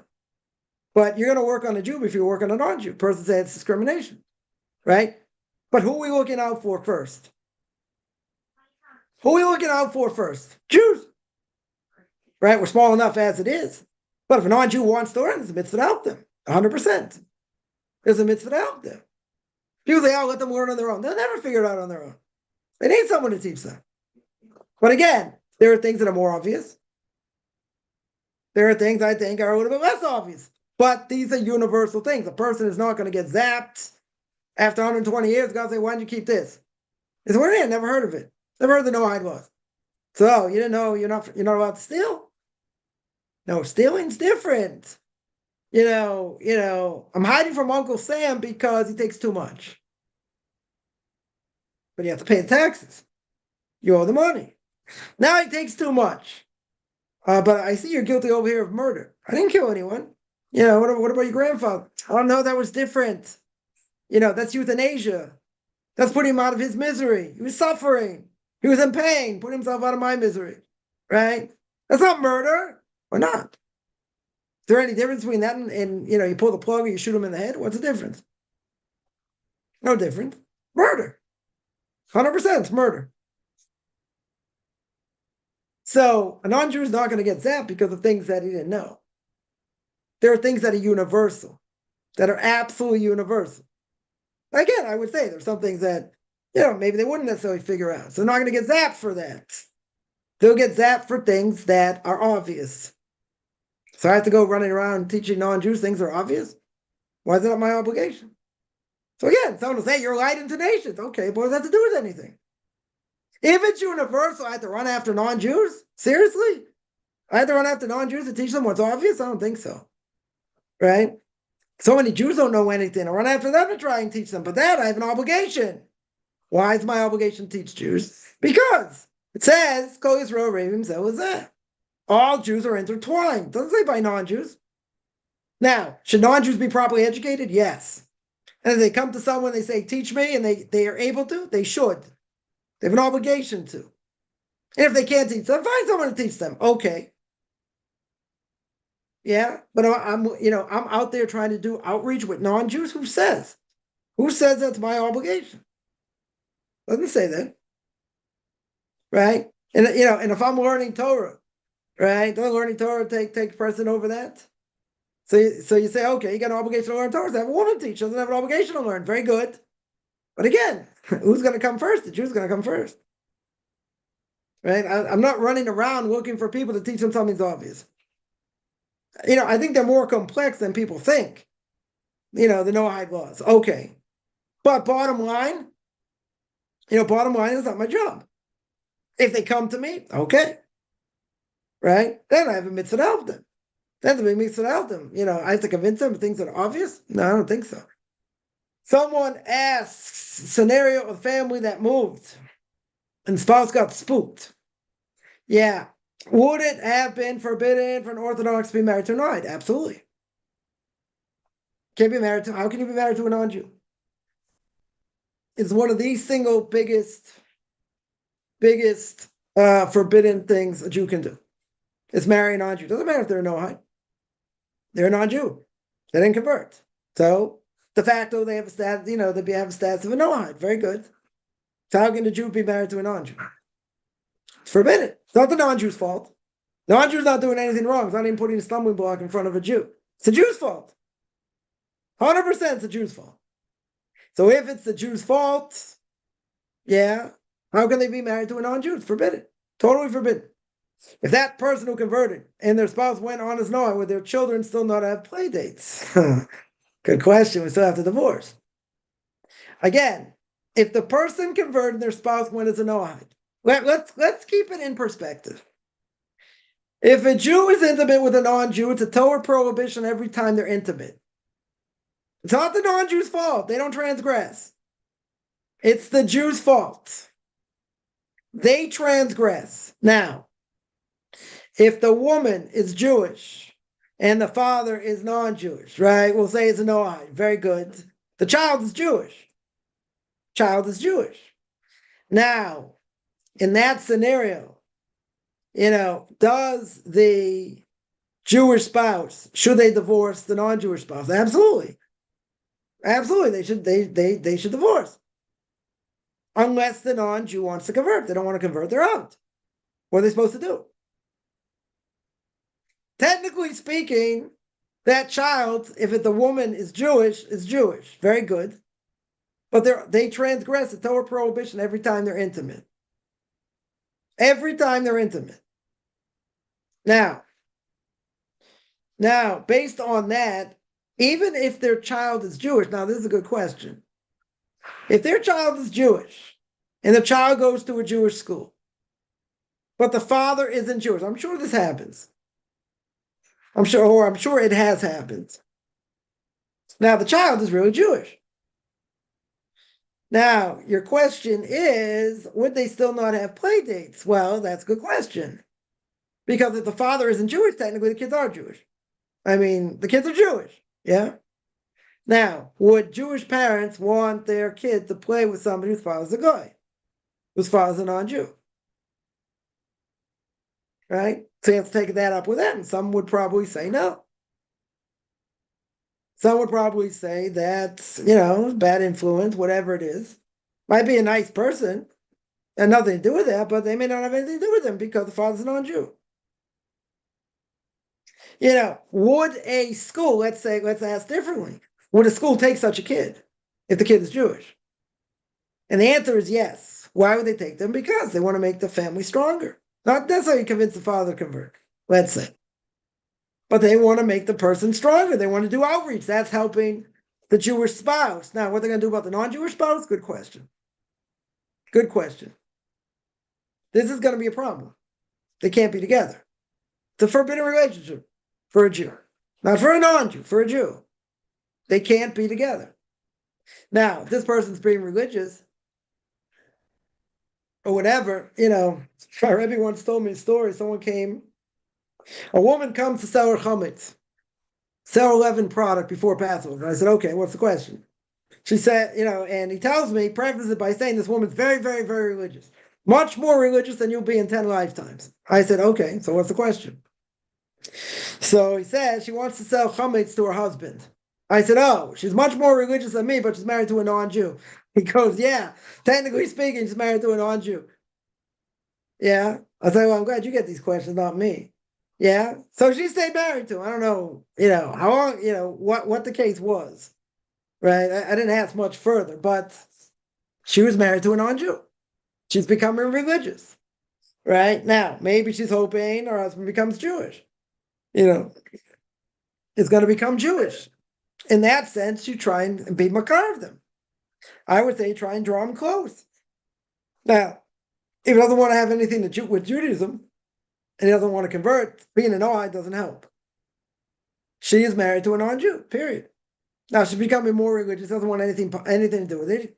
You don't really have a choice. Either you can stay, it's going to be hard, right? Either you can stay together, but there's no intimacy. Well, guy's not going to like that. She may not like it either, but she's going to be strong. She's going to have boundaries now. So either he can toe the line and convert and everything's great, or not. Right? Now, she gives him an ultimatum and say, listen, this is the direction I'm going in. It's a horrific case, by the way. Right? But this is the direction I'm going in. Either you're with me and you want to go in this direction or not. I'm Jewish. I have to keep this is what I have to do. I wasn't so religious before. This is what I'm going to do. Whatever. Either you want to be with me, we can grow together or not. And if the guy says absolutely not, then you get divorced. You have to get divorced. What happens? Different scenario. What happens if, I know of a case like this, I don't know exactly how it ended, but a woman became religious, married to a Jew. He doesn't want to be religious. Now, this is easier because the woman, is religious because, she gets a period, she has to go to the mikveh for them to be together. Okay, what if it's the other way around? What if it's the woman that doesn't want to be religious? Now, if the guy's becoming religious and, is becoming religious, she has to go to the mikveh. She doesn't go to the mikveh. She refused to go to the mikveh. Gemara says that's a meredes. It's a rebellious woman. Divorced her. Yeah, that's part of the things he has to give to his wife's conjugal rights. But if she's not going to go, that's reason for divorce. That is definitely a reason for divorce. I'm not saying where he raped her, he did other things. I'm not talking about that. She refuses to go. This happened to Rabbi Urizar. I think part of it would happen. He was probably the most famous Baal Tshuva. Read the book, My Friends We've Been Robbed. He was a Israeli actor, right? And and he came back to Judaism. His wife wanted no part of it. Wanted no part of it. Like, I'm not going to mikvah. I'm not doing this. Like, so the rabbi that helped him become religious. He said, he asked him, do I have to divorce her? He said, let's see where it goes. Let's see if she comes around. If she doesn't come around, then she absolutely refuses to do certain things or whatever. Then then we'll see where it goes. But eventually, she came around, right? Well, what let's say the woman is not religious. The husband becomes religious, and she's adamant. She doesn't want her kids going to religious school. She doesn't want to go to the mikveh. This is going to be a problem. This is going to be a very, very serious problem. How to deal with it, right? Now, if she's never going to come around, then you might not have a choice, right? It's probably not going to have a choice but to divorce, right? You're not going to have a choice. But if it's the other way around, right? If it's the other way around, then there's a good question here. There's a good question, right? So if the husband, it's a problem. So let's say the woman's religious, so the husband doesn't want to keep things, doesn't want to do anything, or let's say even better, let's say they're both religious, and the husband goes off. Then what kind of message give that to the kids? And what is he supposed to do? How can you stay together? There are cases where people have stayed together because it's mutual respect. There is mutual respect. If there's no mutual respect, then that's going to be very hard. Kids will get mixed messages. It'll be very, very hard to stay married in such a case. These are bad cases, no question. But bottom line, a Jew cannot marry a non-Jew, period. Right? Whether they're Noahide, super Noahide, doesn't matter. They're a non-Jew. They can't be married. They cannot be together. Now, if they're both non-Jews, the one wants to convert, the other doesn't, there are two choices. Either the spouse says they don't want to convert, they'll never convert, so the other spouse can stay in Noahide. They don't want to stay in Noahide, they can get divorced. That's it. That's the only choice. But if everything is going well otherwise, every marriage has their ups and downs, whatever, but they would never get divorced, and you don't get divorced. My personal opinion is you wouldn't get divorced because of it. I wouldn't tell people to get divorced because of it. No, okay. So it says everybody, yes, Jews act like normal people. Some like it, some will not. Okay. Someone said, I think 20% of my community would like you to agree to being friends with more Orthodox, more open. Some more, some less. I will tell you, I know somebody that was in a more Orthodox community. They ended up moving to an ultra-Orthodox community because they had more problems from more Orthodox Jews. Because they were being more religious than them. Not always more open. Definitely not always more open. I would say Chabad's probably more open. Maybe some more Orthodox Jews are. It could be. Could be. My experience, that wasn't the case. But, I'm not saying it can't be. Well, I would think out of anybody, I think Chabad's probably more open than anyone else, but they don't do conversions. They'll help, they'll, do other things, but they won't actually do the conversion. Someone asked, lack of emunah connecting to God is a reason for everything. Not everything. I wouldn't say it's a reason for everything. Meaning, turning away from him, from Torah seems to be the case. It's an accurate approach. So whoever doesn't say stay turned towards and his way are doomed. Boy, pretty pessimistic today. I would say that, I would say there are a lot of things a person does and a person thinks is probably because of a lack of emunah. They look at their lives, right? I mentioned this last night in Pirkei Avos. Mentioned it many, many times. They look at their lives. This isn't fair. That isn't fair. I should have this. Why is this person doing that? They have lack of emunah. According to Chovos Levavos, it's clear lack of emunah, lack of faith and belief in God, because God did this to you. Why are you running after the stick? You hit the dog with the stick. The dog comes after the stick. Why are we any different? Someone caused you damage. You're running after the person who caused you damage. Good. They have to pay. They're obligated. No question. Okay. Right? But why are you getting so upset at them? They did something wrong. Okay, they're guilty. But didn't God put them in your way to test you? Everything, you're right. Everything in a certain way maybe a lack of emunah. It doesn't necessarily mean you're going to get punished for it. Depends what it is. Right? Depends what it is. A person can say, well, God did this, God did that. I'm not going to do this. I'm not going to do that. Look at the life he gave me. Okay. Yeah, you can make that choice. But doesn't God give us so many things? Gives me life, gives me food, gives me drink, takes care of my bodily needs. Yeah. There are many things that are good. People look at all the bad. And again, people have breaking points. They just, it's hard. Okay, life is hard in general. God get a bad rap for a lot of things. Okay. But it's not, it's a test. Everything in life is a test. As we always say, it's not about what's fair or not fair. We mentioned about, kids not having play dates. Okay. This is a repercussion sending them to a school before they're Jewish. I'm not saying you can't do it. I'm not saying a school won't do it. Realize that could happen. But you're saying my kid doesn't deserve that. My kid doesn't deserve to be shunned. Okay. But you have to understand the reality. And the reality is that could happen. And the reality is if a kid becomes more religious than a lot of people there, you also get flack. Right? Like these kids I knew got flack. They got flack and says, come on, you're doing this, you're doing that, you're not even Jewish yet. That's a Torah prohibition, by the way. You're reminding someone where they came from. That is a Torah prohibition. That's forbidden. You're making someone feel bad from where they came from. That is bad. That is bad. Yeah, and where do they get the problems from? Jews, not from non-Jews. They get problems from Jews because they say, oh, you think you're so much better? You think you're more religious than us? You think this, you think that. You're not even Jewish yet. That's a Torah prohibition. So why does the person say that? Because why are they doing that? What, you think I'm not Jewish enough? You think I'm not religious? You don't think I keep Torah mitzvahs? They take a step back. They got their arms up. They're ready to fight because you're making them look bad. I'm not saying you do it on purpose. That's what you do. Okay. You didn't ask them their opinion. Who cares what their opinion is? Right? But they feel bad. Why do they feel bad? I'm just as Jewish. I'm just as religious. So why are they arguing? Because you're doing something they don't do. They say, oh, it's only stringency. Oh, you don't have to do that. Well, why are they arguing? Because something inside them tells them what they're doing is wrong. And they feel inferior. Yeah. Now, whoever doesn't stay turned towards his way are doomed. Well, what's the second paragraph of the Shema say?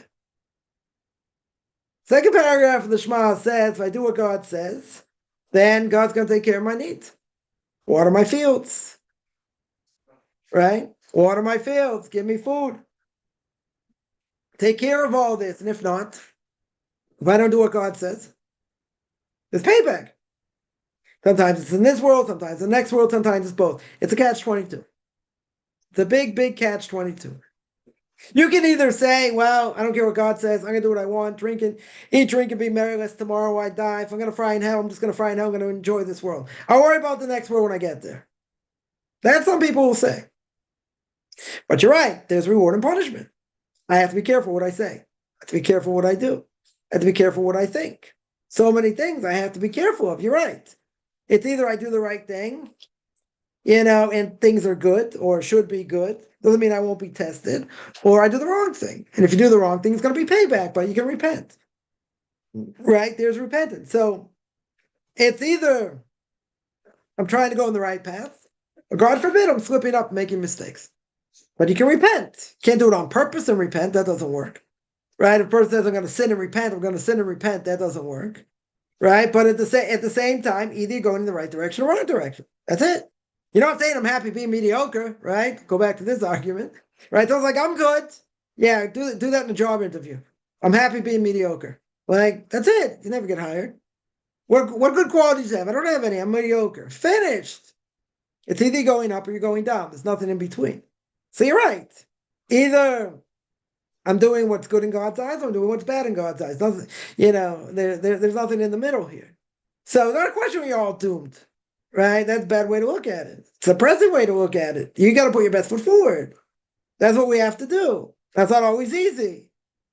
It's for sure not always easy, but you have to realize there are repercussions for what we do. Some are more severe, some are less severe. Right? So you can say that's very heavy. That's what life is. Sometimes it's easier, sometimes not. Sometimes, you got a lot of things to fight against, a lot of things to work on. Okay. God's not just going to zap you in one shot. Definitely not. God has mercy, up to a point. But you gotta live in this world. And living in this world is hard. It's a struggle. Right? As we always say. So I would tell you like this. I'll give you some words of consolation. The words of consolation are that we know that when the Messiah comes, a third of the world's going to be, a third of the people are going to be destroyed, a third of the people are going to be saved, a third of the people are going to be injured, and out of that, I don't know how many are going to, survive. So I would tell you, with words of consolation, anyone going in the right path, whether it's a Noahide, staying as a non-Jew, or as a Jew, if you're doing your best, and you're keeping the mitzvahs as best as you can, give or take, there's a very, very, very good chance you're going to have a portion of the world to come. Everyone else is finished. Should be finished. But you can say I can have less portion because of things I do wrong. Okay. Yeah, we got to live in this world. So you're right. We make mistakes. We don't want to make mistakes. Some of the mistakes we make could be severe. Okay. Doesn't mean you're necessarily going to lose your portion of the world to come. You got to be careful. You for sure have to get careful. Not everyone's doomed. That's a Christian idea. Not everyone is doomed. Right? You say, but there's payback for what we do. Good. There's payback. But what about all the good? What about the misses I do? If I'm going in the right path and I'm trying, that's what God wants. But if you're at a higher level and you're not living up to your expectations, okay, it doesn't mean you lose your portion of the world to come. We all don't live up to our expectations to a certain extent, but you want to maximize as much as possible. Why would God do that? Why would God zap you? If you're trying the best you can be, you're really trying. Not that you're making it up. God knows. You can't fake it. God knows. Right? It's not all doom. At the same time, you got to believe God's gonna, God's gonna have mercy. Doesn't mean He's gonna have infinite mercy, but depending on what you did. But that means you have much greater responsibility. So that's consolation, because what I do matters, and what I think matters. You're gonna say, but I can't always control my thoughts, and this. You're right. We're human. God understands that, but depends what level a person's on. Right? Also, it can be very depressing. You paint a very depressing picture. True. Right? But life is real. What I do matters. What I think matters. Yeah, it's intense. And there are times, Passover comes, you got a million things to do. Right? You got a million things to do. You got to remember why you're doing it, and what the purpose is, and very good. But, you still got to do what you need to do. You need to focus. Sometimes we lose focus. Yeah. Sometimes we get beaten down in life. Yeah. A lot of things happen in between. Right? But I would say if a person in general is going in the right direction, trying to go in the right direction, they have a much, much greater chance they're going to survive later. So we're not going to make it all gloom and doom. Right? How to show people they're wrong when they're afraid to see themselves doing what they claim an enemy is doing. It's very hard. It is very hard. A lot of people do not want to see the truth. They're not interested in the truth. The mind, remember, is just a terrible thing. Not a terrible thing to waste, it's a terrible thing people don't think. They'd rather die than think, right? 95% rather die than think. That's what it is. A lot of people talk out of both sides of their mouth. They're total hypocrites. Right. So how are you going to convince someone who's a hypocrite if they don't want to see? If they don't want to see. Yeah. There are people keep saying and spewing the same things that make absolutely no sense whatsoever. Yeah, someone want to make a claim that it's the golden age, the Jewish people under Islam. So someone asked them when. It's like, oh, like in the 4th century. It's like, yeah, but the Jews weren't there. They were exiled. Yeah, but they call it the Jewish Renaissance. Yeah, but they weren't there.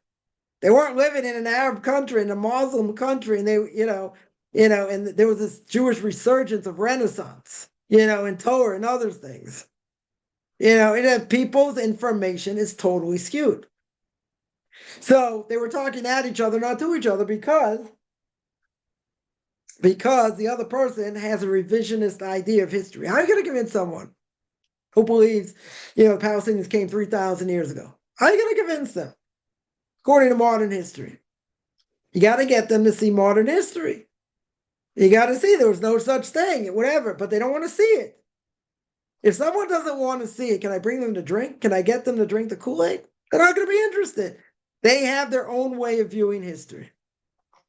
How are you going to convince someone who has their own way of viewing history? You're not, unless they really want the truth. And most people want fantasy. Since most people want fantasy, you'll never convince them. Very depressing, right? At least some people are feisty. At least they want to get in an argument. Most people are brain dead, but even the ones that want to get in an argument, as someone said, but you're talking apples and oranges. Apples and oranges. Like someone will claim, and this is a good example. Someone will claim, look at all the tens of thousands, Israel's bombing this and that. So do you agree what Hamas did? No. What they did was terrible, but it's all Israel's fault. Well, why is that Israel's fault? Now you tell me it's Israel's fault because they're refugees, they've been bombing them and this and that. But why are they fighting against Israel? Why, ask the question, why are they fighting against Israel? Well, they want their own state. Very good. They've been getting an opportunity for their own state for years. They don't want it. They want a state where Israel doesn't exist. They've been given every opportunity. But, this person twisted this like into a pretzel, an absolute pretzel without bringing up the real facts. Right? In other words, what Hamas did is wrong, but it's retaliation for what Israel's been doing over the years. Okay, but they didn't go against the army. They took women. They took babies. They burned people alive. There's other guys like going on and on and on. Like it doesn't make any rational sense what you're saying. But in the end, he said we're going to have to agree. It's not even agree, disagree. It's two ways of looking at history: the right way and the wrong way. But that's what they've been fed. So if you've been fed all these lies for years, what do we always say? The more you hear the lie, you hear it enough times, it sounds like the truth. So I can argue with somebody like that. You can't. You're arguing like this. You're not arguing, you're not speaking to each other, you're speaking at each other.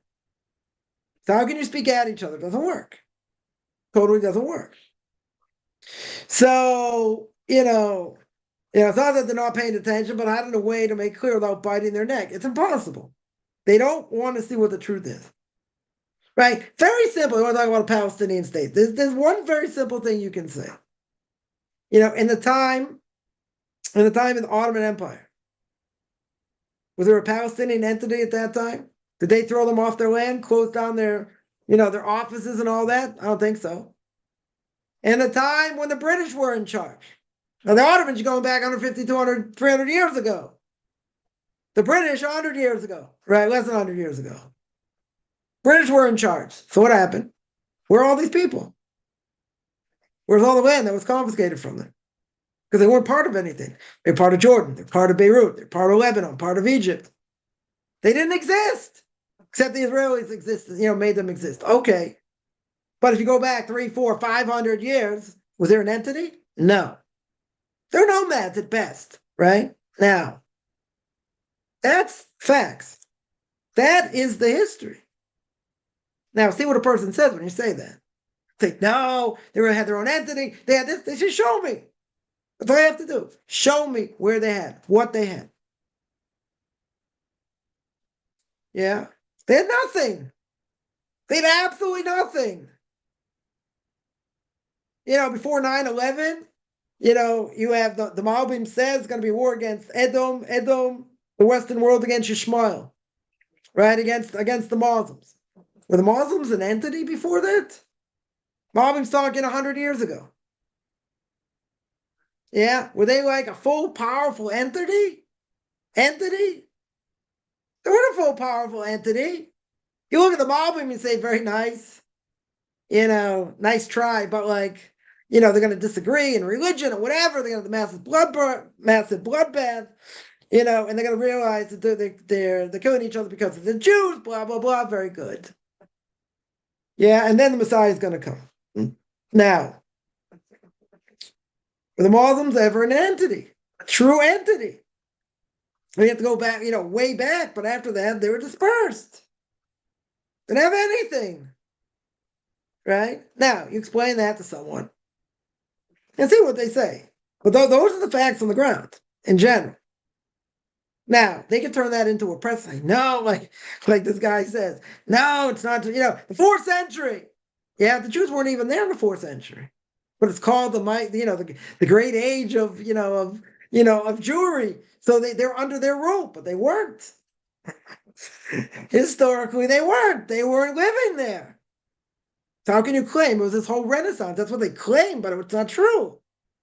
They weren't there. So it's called revisionist history. That's what it's called. They're making it up based on who knows what. But all you have to do is ask very simple questions, and they're finished. The Ramban, I'll give you another example. The Ramban came to Jerusalem. Yeah? Couldn't even find 10 men to have a minions.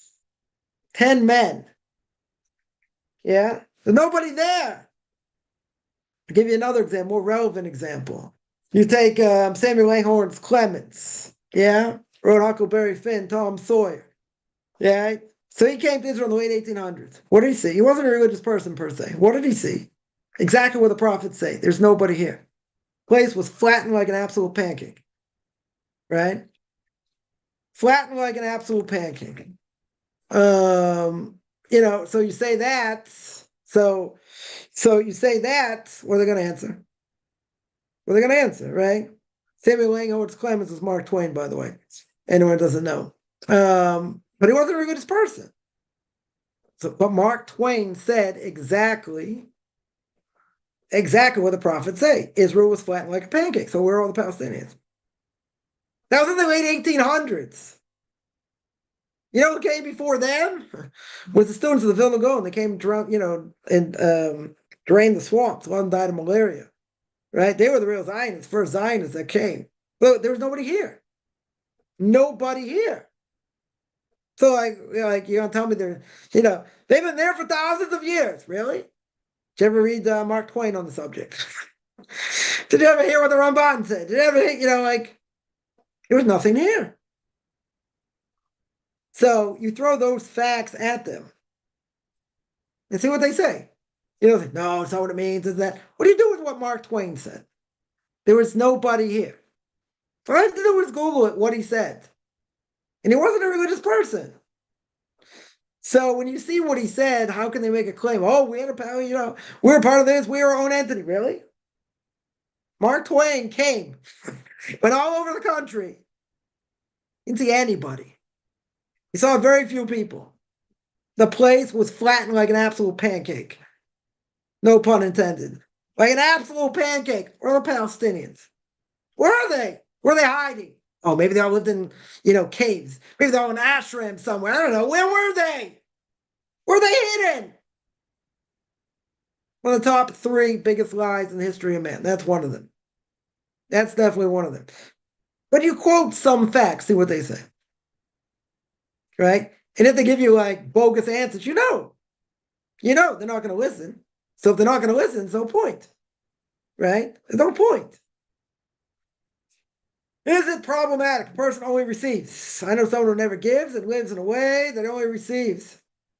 He said he needs to pray for some positive things to change the situation. Okay. That's a problem. Right? In other words, a person needs to learn how to give. Right? Chesed is all about giving, even if you don't have money. It's not a question of money. You can give of yourself. You can help others. You can help others with a good word, so to speak. Right? You can help others do things. I don't know, whatever it is. Right? But expecting others to do everything for you, there's a problem. Right? That's definitely, that's definitely an issue. So he needs to pray for some positive things to change the situation. Doesn't want to pray. So what can you do? You can pray for them, right? But a person needs to see they need to change. Change is not always easy, right? But there are three things that are qualities of Jews. They're Rahmanim, Bashanim, and Gimel Chasadim. They're Rahmanim, they have compassion for others. They're Baishanim, they get embarrassed easily, and Gimel Chasadim, they help others. They do acts of loving kindness.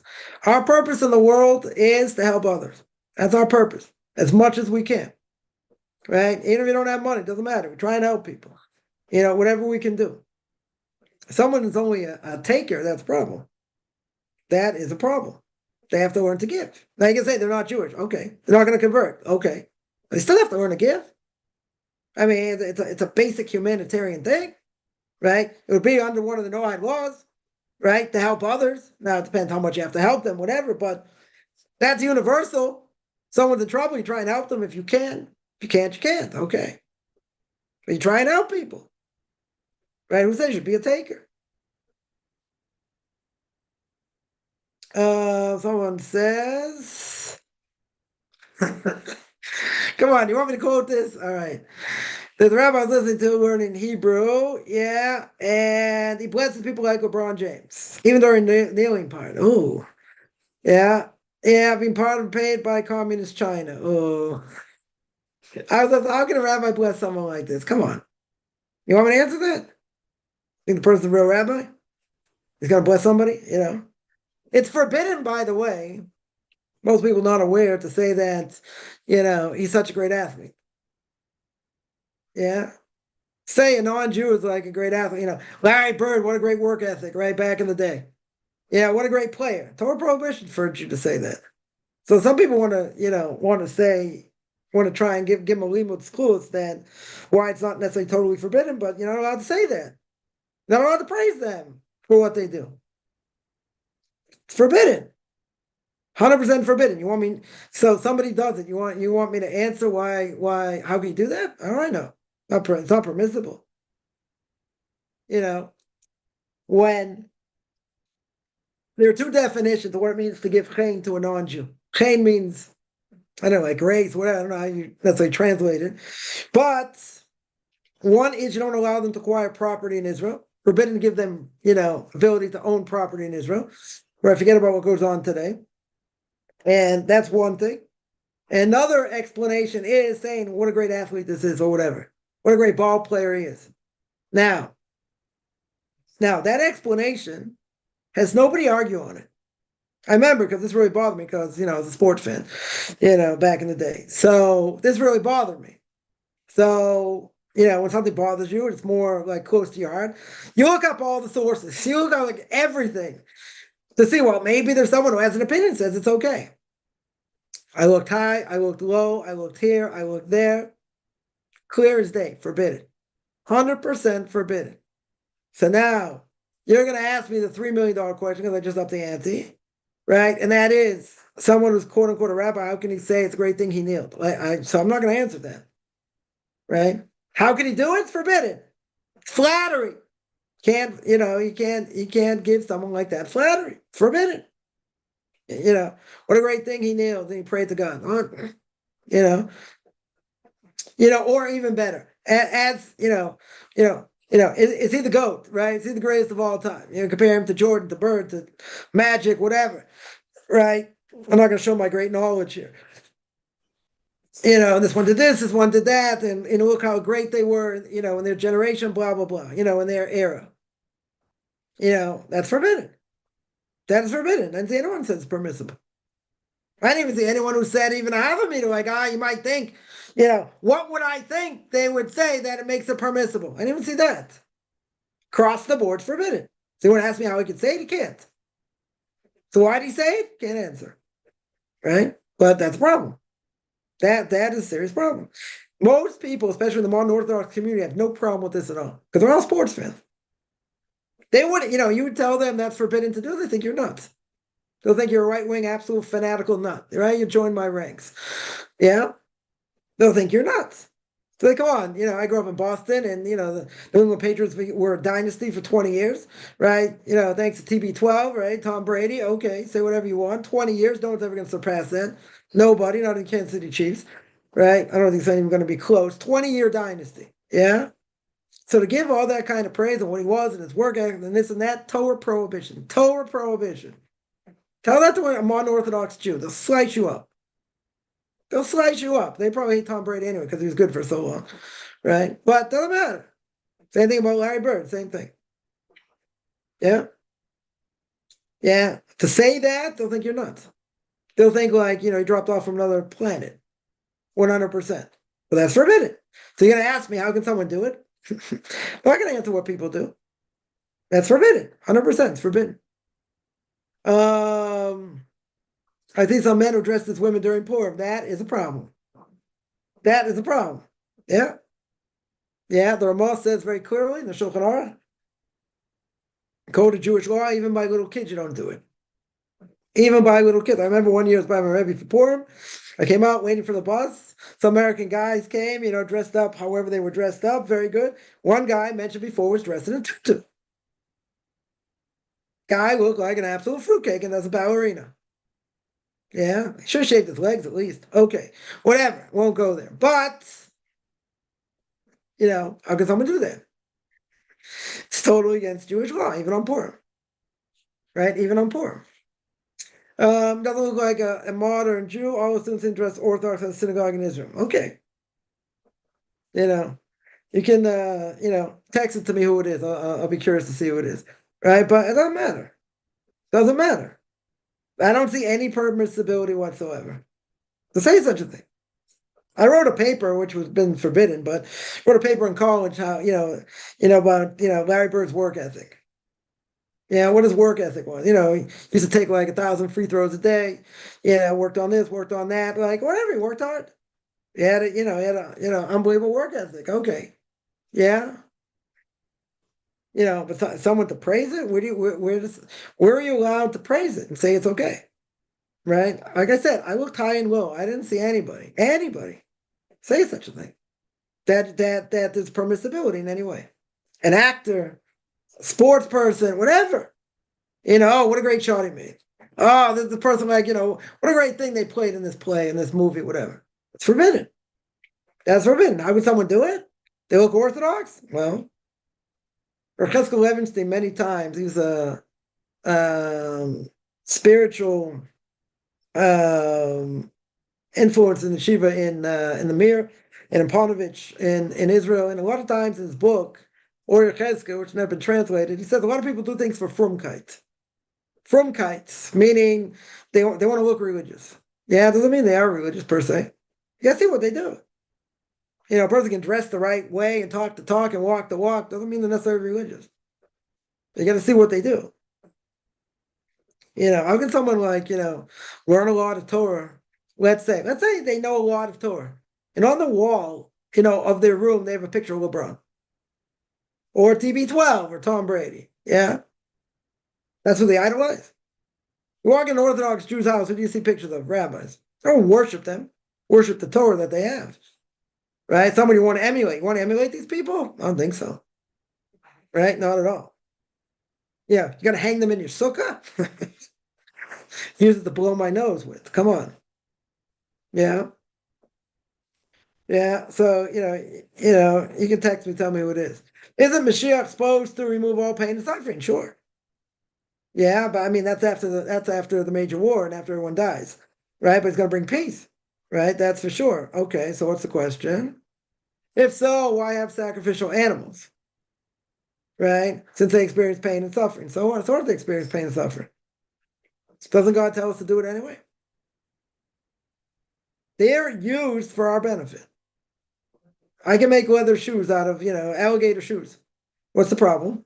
They suffer. So what? I'm allowed to use them. I'm allowed to use them for whatever I want as long as I don't abuse them. That's not called abuse. But if God tells you to bring a sacrifice, for whatever the sacrifice is for, that's not pain. Even if the animal does feel pain, so what? God commanded it to be done. So if God commanded it to be done, you guys say there's no more suffering. We don't look at that as suffering. That's not suffering. regardless of what the animal goes through. It's not suffering, right? So there won't be an evil inclination. There won't be man's inhumanity to man anymore, whoever survives.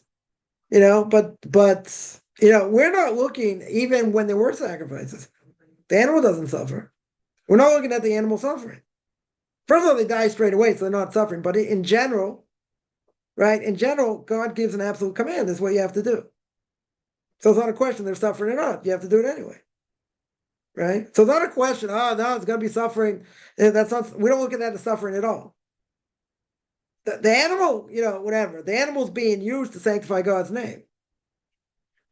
Now, if anyone's ever seen ritual slaughter, which may make you a vegetarian, but understand the knife is razor sharp, right? You hit the trachea and the windpipe at the same time, bam, animal dies straight away. So where's the suffering? Where's the suffering? It's not suffering, right? But you could say, well, when the animal smells blood, it doesn't want to go in and this and that. Okay, it knows what's it knows what's coming. Okay, but again, animals program DNA. So what? So what? It's not that type of suffering we're talking about.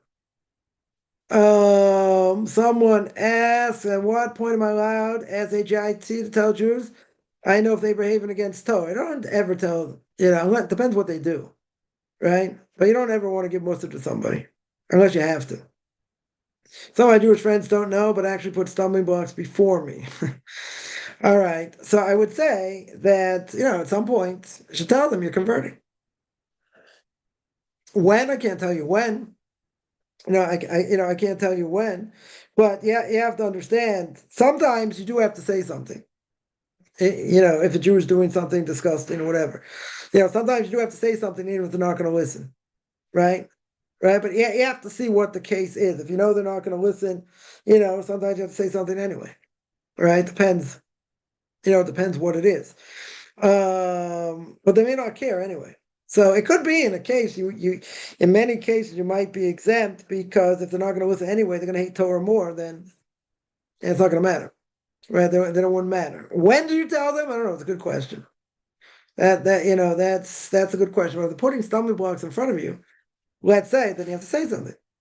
Then you would have to say something, right? So listen, I can't do this anymore. Whatever.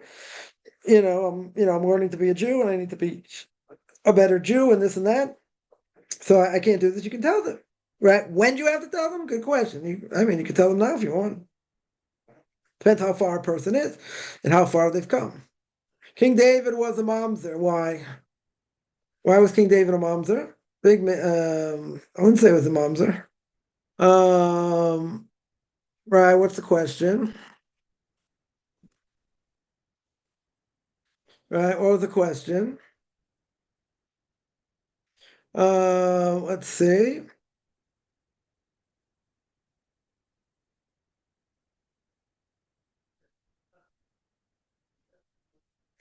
He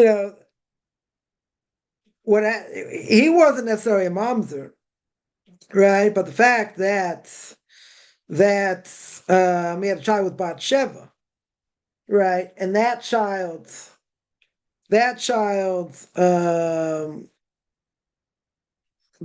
is considered a mamzer, right? Or would we consider that child a mamzer? Now, technically speaking, the answer is no.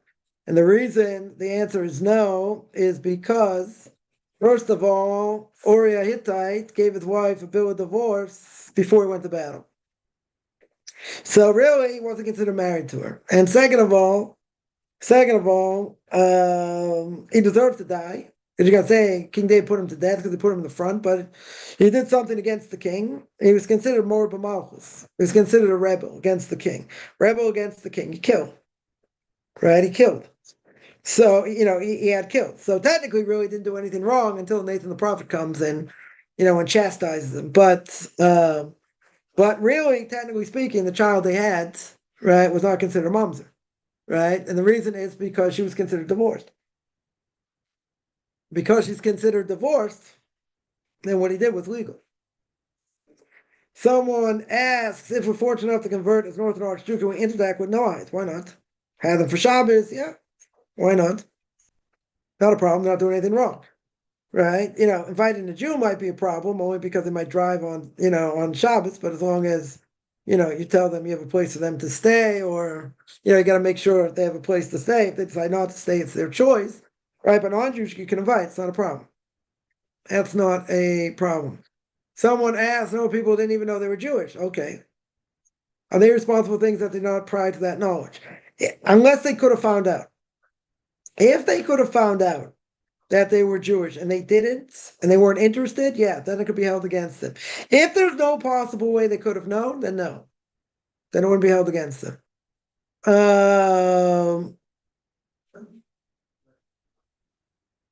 One second.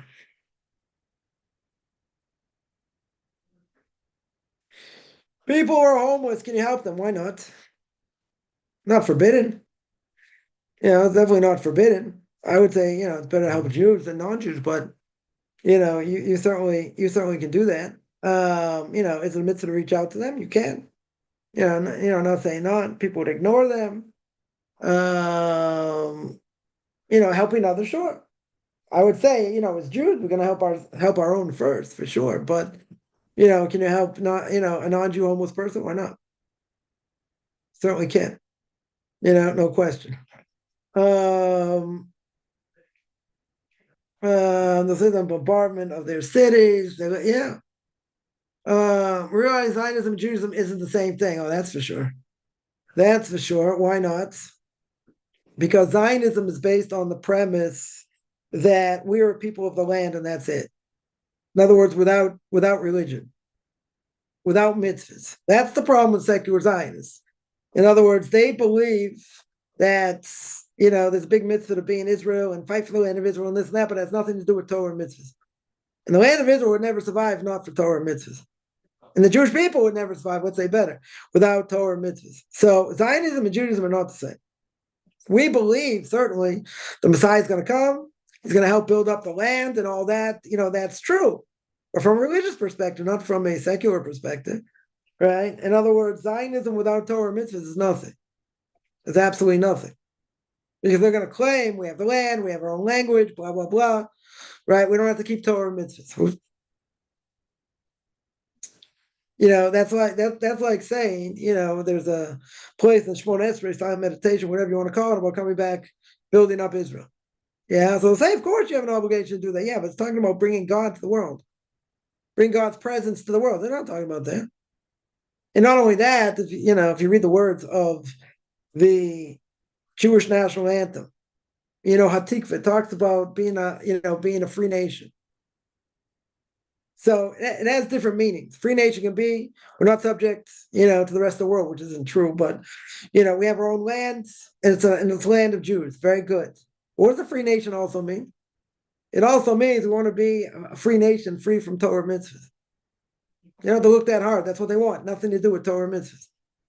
They wouldn't take religious Jews to come to Israel because they don't want their old laws. They don't want their medieval laws, right? So secular Zionism is without Torah, without mitzvahs. So isn't that diametrically opposed to Judaism? Yeah, 100%. Two totally different things. If you're telling me going to the land's big mitzvah, you build up the land, you want to bring the Messiah, this and that's where the Jewish people should be in the land, good. But if you're telling me the Jewish people should only be there because we want to go away from religious persecution, we want to be here, whatever, but that's nothing to do with Torah mitzvahs. That's not Judaism. 100% not Judaism. And nothing to do with Judaism. Want to go to my community? Yeah.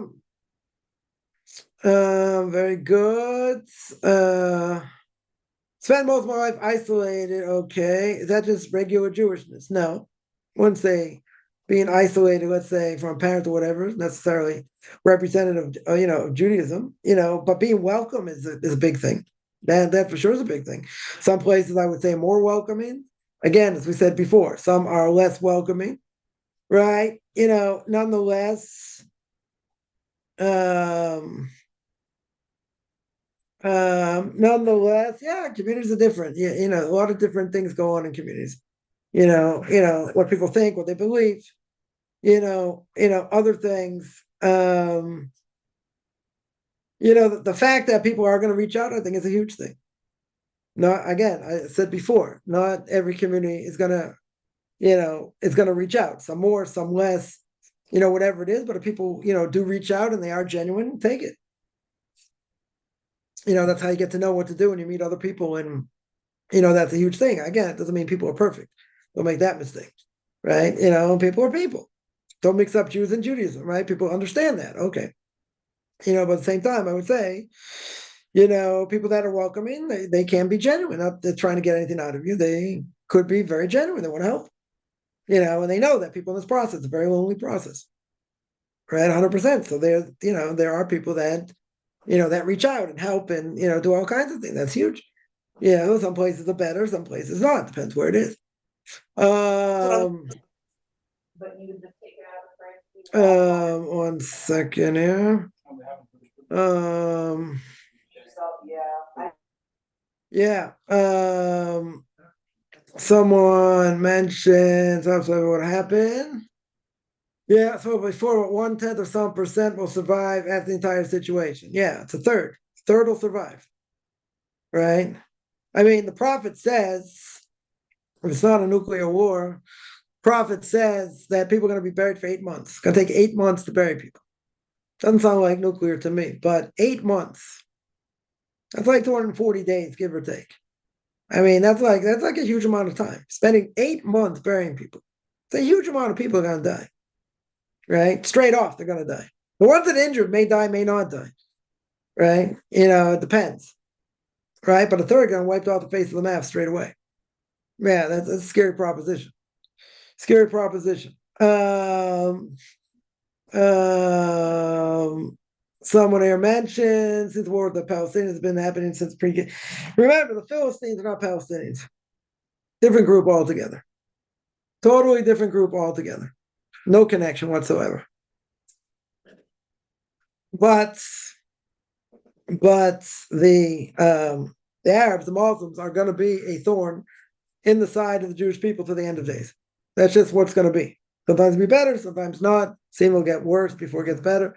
But even so, yeah, a lot of things are going to happen before the Messiah comes. That is for sure. Is praising a sports person worse than eyeing her? Is it worse than having an evil eye? I don't know. Evil eye is pretty bad. I wouldn't say it's worse. I wouldn't say God's going to open your file because you said the sports person was a great player, right? But it just goes along with the whole culture, right? And we're praising the wrong people. People who should be praised are people with serious Torah knowledge. These are the people that should be praised, right? And the Torah knowledge should be worshipped. Yes, not themselves. That's idolatry, but their knowledge, their dedication to Torah, their character traits. These people are probably the worst character traits in the history of man. Not all of them. Not going to go that far, but a lot of them. You wouldn't want to bring in your front door. You just wouldn't trust them, right? From where they came from. You think, come on, they're not all that bad. I don't know. A lot of rumors come out, things happen. These are not choir boys by any stretch. By any stretch. Some are better than others. Okay. I remember one of my rabbis once went to they went to a football game. It was a football game, and someone that they heard a lot about or whatever. They met this person like when they heard the person talk and what they said, that was it. That was it. That was like they gave up everything after that. Gave it all up because just what the person said, how they acted. Right? You want someone to be impeccable character traits. Now some are better than others. Okay. I'm not gonna say they're all bad, they're all horrific. A lot of them are. Definitely a lot of them are. It's not an overgeneralization. That's I asked somebody once who played semi-pro ball and college ball. Okay, it's Division III, but whatever. College ball, whatever. So I asked them that they they ended up converting. So I asked them like, what's it like in the locker room? I was like, what do people speak about? It's like, we're not going there. I was like, come on, just give me a little bit. Give me a little bit of taste. Get this garbage out of my head, what I really think. Yeah. He's like, well, you probably think it's true. It's probably all true. But he said, I'm not going there. There's someone in the nose. I get it. I'm not gonna say they're all bad. But I can only imagine. I can only imagine what they speak about, and what they do, in their private lives. They have no morals, they have no scruples, they're like anybody else. But there's a big difference, though, because now they're put on a higher pedestal. Now they're famous. Now they got money. They got serious money, let's say. So they think they can do anything. And they have all this power. They can push people around. They can blackmail people. They can do other things, right? I'm not saying everybody's like that, but power corrupts, and absolute power corrupts absolutely. It's one of the things I learned in my ninth grade social studies class. That's the way it is. So all of a sudden, someone comes into money. Money does funny things to people. Yeah. But again, I don't, from where a lot of people grew up from, I don't think it's any great shakes. I don't think it's, So a person say, I'm not idolizing them. I'm idolizing how they shoot a ball or hit a ball. Okay. Right. But, we go according to what people do, and how they act. We have pain and suffering for growth. Yes, that is the purpose, is to help us grow spiritually. What was the first sacrifice? Was the sacrifice in study Torah? I misunderstand. No, not the firstborn sacrifice. I wasn't speaking about that. Firstborn, the sacrifice was that they had to kill a sheep in Egypt. The sheep was the Egyptian god, right? That was a self-sacrifice they had to do because they didn't kill their god and put the blood on their doorpost, and they would have died also. Firstborn of Jews would have died also, right? That's what I meant. Someone here says from a forbidden union. Why is King David and Bathsheba a forbidden union? We said before, Uriah Hittite was divorced. He's allowed to marry her. Now you can say the way he took her and what happened didn't look good. Okay, that I would agree. Maybe it doesn't look so good. But until Nathan the prophet in the Psalm 51, I think, says, he got King David to admit he did something wrong at his level. So what did he do? Technically speaking, what did he do wrong? She wasn't married to him. Not only that, Uriah Hittite deserved to die because he was Mord B'Malchus. He was a, what do you call it? A rebel against the king. Yeah, is King David from a forbidden union as Jesse, son of Boaz? No. Why was he from a forbidden union? Not that I know of. Should have been from a forbidden union, right? It looks like a forbidden union. That's the whole thing. Maybe it looks bad, but not necessarily. I wouldn't say it's a forbidden union.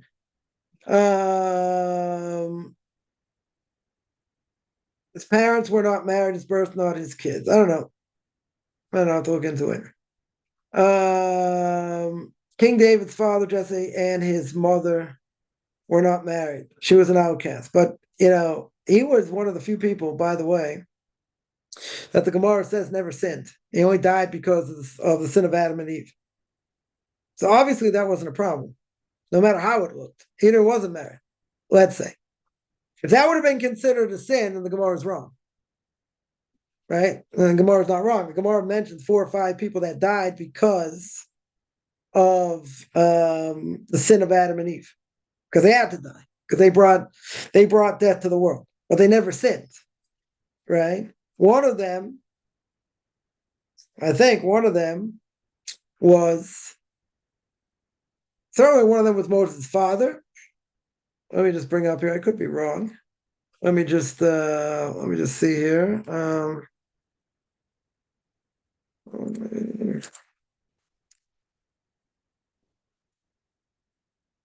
right, 4 or 5 people that died. Let's see.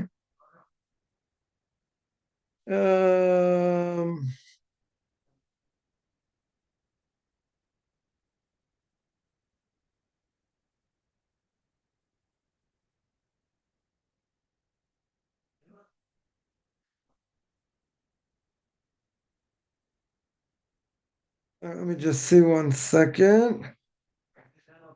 One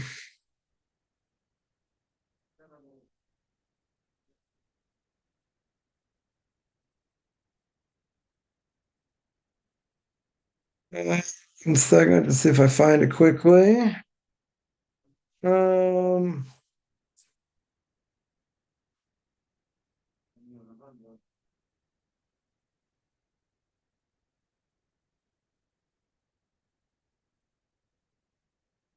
All right, one second to see if I find it here.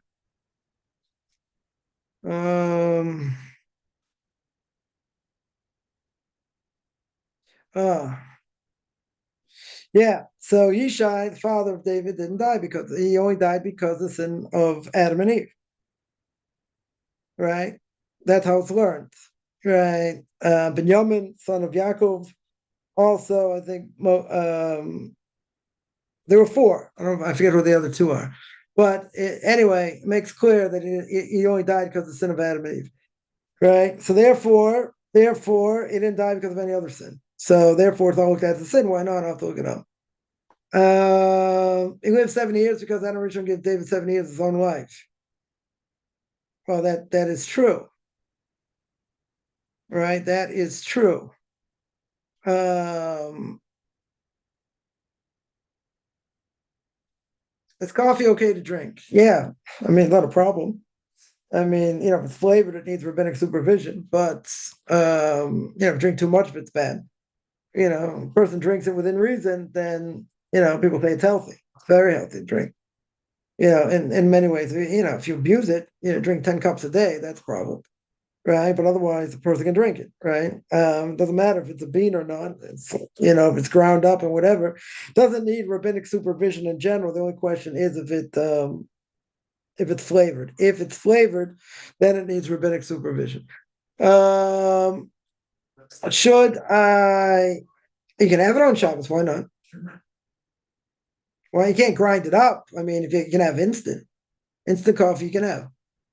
Right? You can't grind it up. You have to make it in the third vessel or second vessel. Right? You have something on the fire. Right? You put in one cup and you put let's say the coffee in another cup. You put the hot water on top of that. You could do it in the second cup. In a second cup, so you can drink it on Shabbos. It's not a problem. Not a problem. But if you already had something, let's say coffee open, that's open during the year, and then Passover comes, you get, kosher Passover coffee for sure. And you can sell the other coffee. It's fine.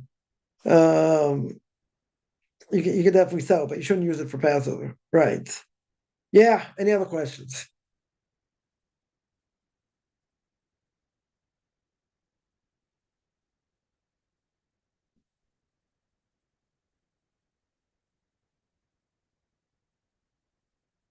All right, I'm going to stop here. I do this every Sunday, 9 o'clock Eastern time, usually 4 o'clock Eastern time. Next week we'll be back to normal time after we change the clocks. Anyone has any questions, find me on Facebook at Chaim Kaufman.